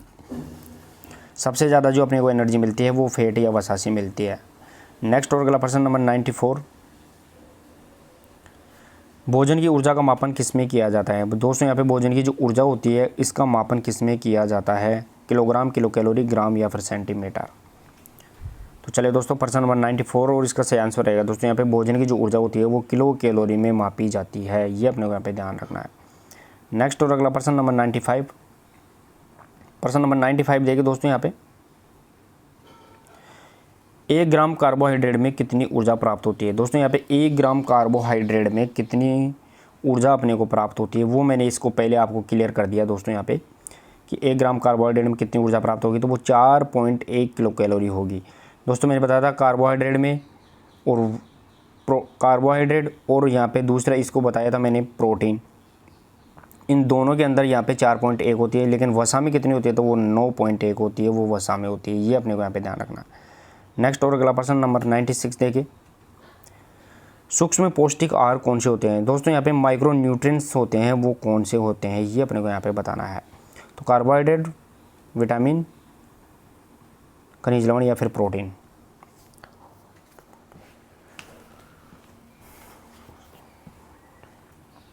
तो चलिए दोस्तों प्रश्न नंबर 96 और इसका सही आंसर रहेगा दोस्तों यहाँ पे वो रहने वाला है माइक्रो न्यूट्रिएंट्स या सूक्ष्म पौष्टिक आहार, वो खनिज लवण को कहते हैं, ये अपने को यहाँ पे ध्यान रखना है। नेक्स्ट और अगला प्रश्न नंबर 97, आरबीसी का निर्माण के लिए कौन सा तत्व आवश्यक है? दोस्तों आरबीसी का निर्माण के लिए कौन सा तत्व आवश्यक है ये अपने को यहाँ पे बताना है। आरबीसी दोस्तों जो रेड ब्लड कार्पल्स होती है, रेड ब्लड कार्पल्स होती है, उनके निर्माण के लिए कौन सा तत्व यहाँ पे अपने को यहाँ पे ज़रूरत पड़ती है? प्रश्न नंबर 97 और इसका सही आंसर रहेगा दोस्तों यहाँ पे कोबाल्ट की ज़रूरत पड़ेगी। सही आंसर रहेगा दोस्तों आरबीसी के निर्माण के लिए ध्यान रखना है, निर्माण के लिए कोबाल्ट, और इसमें आरबीसी में क्या होता है तो वो लोहा तत्व होता है, ये अपने को यहाँ पे ध्यान रखना है। नेक्स्ट और अगला प्रश्न नंबर 98 देखिए दोस्तों, निम्न कौन से विटामिन की कमी से प्लेगरा रोग होता है? दोस्तों यहाँ पे कौन से विटामिन की कमी के कारण पूछा गया है कि प्लेगरा रोग होगा? विटामिन सी, ई, विटामिन B5 या फिर विटामिन B2? तो चले दोस्तों यहाँ पे प्लेगरा रोग ये कौन से विटामिन की कमी से होता है, तो ये इसका सही आंसर रहेगा दोस्तों यहाँ पे विटामिन B5 की कमी से, और इसका जो वैज्ञानिक या रासायनिक नाम है उसे अपन पेंटोथेनिक अम्ल के नाम से जानते हैं। पेंटोथेनिक अम्ल है वो विटामिन B5 के नाम से जाना जाता है। नेक्स्ट और अगला प्रश्न नंबर 99, प्रश्न नंबर 99 देखिए दोस्तों यहाँ पे प्रोटीन के बहुलक को क्या कहते हैं? दोस्तों यहाँ पे प्रोटीन के बहुलक यानी प्रोटीन के छोटे रूप को क्या कहते हैं ये अपने को यहाँ पे बताना है। राइबोफ्लेविन, अमीनो एसिड, क्वाशियोर या फिर हार्मोन्स? तो चलिए दोस्तों प्रश्न नंबर 99 का सही आंसर रहेगा दोस्तों यहाँ पे प्रोटीन के बहुलक होते हैं वो उसे अपन अमीनो एसिड के नाम से जानते हैं। नेक्स्ट और अगला प्रश्न नंबर 100, प्रश्न नंबर 100 देखिए दोस्तों यहाँ पे प्रति किलोग्राम शरीर वजन के अनुसार कितनी कार्बोहाइड्रेट यहाँ पे लेनी चाहिए, यानी बॉडी वेट के अकॉर्डिंग कितनी कार्बोहाइड्रेट अपने को लेनी चाहिए 1 किलोग्राम वजन में अगर देखा जाए तो कितनी कार्बोहाइड्रेट अपने को लेनी है? तो प्रश्न नंबर 100 और इसका सही आंसर रहेगा दोस्तों यहाँ पे 15 ग्राम प्रति किलोग्राम कार्बोहाइड्रेट लेनी चाहिए। मतलब यहाँ पे अगर अपन देखें तो अगर 50 किलो का कोई व्यक्ति है तो 15 ग्राम के हिसाब से यहाँ पे 750 ग्राम कार्बोहाइड्रेट अपने को यहाँ पे लेनी ही चाहिए। नेक्स्ट और अगला प्रश्न देखिए दोस्तों प्रश्न नंबर 101, पोटेशियम की कमी किसकी क्रियाशीलता को प्रभावित करती है? दोस्तों यहाँ पे जो खनिज लवण है पोटेशियम, इसकी अगर कमी हो जाए शरीर में तो वो इससे कौन प्रभावित होगा ये अपने को बताना है। मस्तिष्क, हृदय, तंत्रिका तंत्र या फिर पाचन तंत्र? प्रश्न नंबर 101 और इसका सही आंसर रहेगा दोस्तों यहाँ पे अगर पोटेशियम की कमी होती है तो यहाँ पे हृदय की क्रियाशीलता प्रभावित होगी। इसी के साथ में अगर देखें दोस्तों तो दूसरे नंबर पे मस्तिष्क की क्रियाशीलता भी इससे प्रभावित होती है। नेक्स्ट और अगला प्रश्न नंबर 102, प्रश्न नंबर 102 देखिए दोस्तों, विटामिन B12 का रासायनिक नाम क्या है? यहाँ पे दोस्तों विटामिन B12 का रासायनिक नाम पूछा गया है। तो फोलिक एसिड, साइनोकोबाल्मिन, कैल्सिफ्रोल या फिर टोकोफेरॉल? तो चलिए दोस्तों विटामिन B12 का जो रासायनिक नाम है उसे अपन साइनोकोबाल्मिन के नाम से जानते हैं। और दोस्तों इसमें कौन सी धातु होती है तो वो धातु अगर देखें तो उसमें कोबाल्ट धातु होती है। यहाँ पे ध्यान रखना है कोबाल्ट धातु होती है वो विटामिन B12 में होती है। चले दोस्तों नेक्स्ट और अगला प्रश्न नंबर 103, कार्बोहाइड्रेट में कौन से यौगिक होते हैं। दोस्तों यहाँ पे कार्बोहाइड्रेट होती है, उसमें कौन से यहाँ पे यौगिक होते हैं ये अपने को यहाँ पे बताना है। कार्बन, हाइड्रोजन, ऑक्सीजन या फिर उपरोक्त सभी। दोस्तों कार्बोहाइड्रेट होती है, उसमें अपने को यहाँ पे कार्बन, हाइड्रोजन और ऑक्सीजन ये होते हैं। इनका अनुपात C6 यहाँ पे H12 और O6 के रूप में यहाँ पे होता है। अगर शॉर्ट रूप में देखें तो 1, 2, 1 ये इसका अनुपात होता है कार्बन, हाइड्रोजन और ऑक्सीजन का। तो इसका सही आंसर रहेगा दोस्तों यहाँ पे उपरोक्त सभी, ये कार्बोहाइड्रेट में पाई जाने वाली यौगिक होते हैं। नेक्स्ट और अगला प्रश्न नंबर, आज इस प्रश्नोत्तरी का सेकंड लास्ट प्रश्न नंबर 104 देखिए दोस्तों,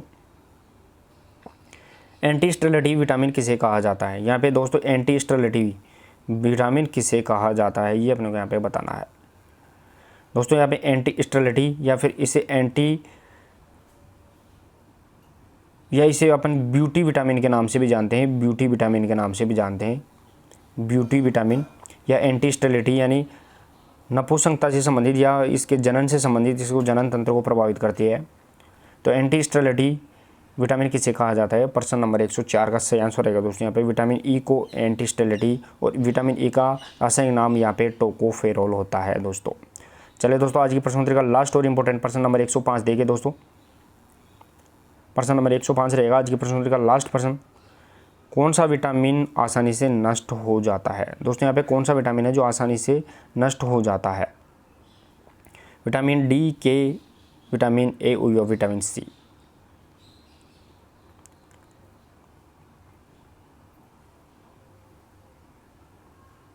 तो चलिए दोस्तों प्रश्न नंबर 105 और इसका सही आंसर रहेगा दोस्तों यहाँ पे जो गर्म करने पर आसानी से जो विटामिन होता है वो विटामिन सी नष्ट हो जाता है, जिसे अपन स्कर्वी के नाम से जानते हैं। विटामिन सी जिसे अपन एस्कोर्बिक के नाम से जानते हैं, सॉरी माफी चाहता हूँ दोस्तों, यहाँ पे एस्कोर्बिक के नाम से जानते हैं, विटामिन सी को एस्कोर्बिक के नाम से अपन यहाँ पे जानते हैं। तो चलिए दोस्तों अपन ने 105 प्रश्नों का एनालिसिस किया है और कितने प्रश्नों का आप सही जवाब दे पाए वो अपना स्कोर कमेंट बॉक्स में जरूर शेयर करें। और दोस्तों अगर प्रश्नोत्तरी आज की क्रैश कोर्स के अंदर पार्ट 5 यहाँ पे आपको पसंद आया है तो इसको आप जरूर शेयर करें। और मिलते हैं दोस्तों कल एक नेक्स्ट और इंपॉर्टेंट प्रश्नोत्तरी के साथ, तब तक के लिए धन्यवाद, थैंक यू सो मच।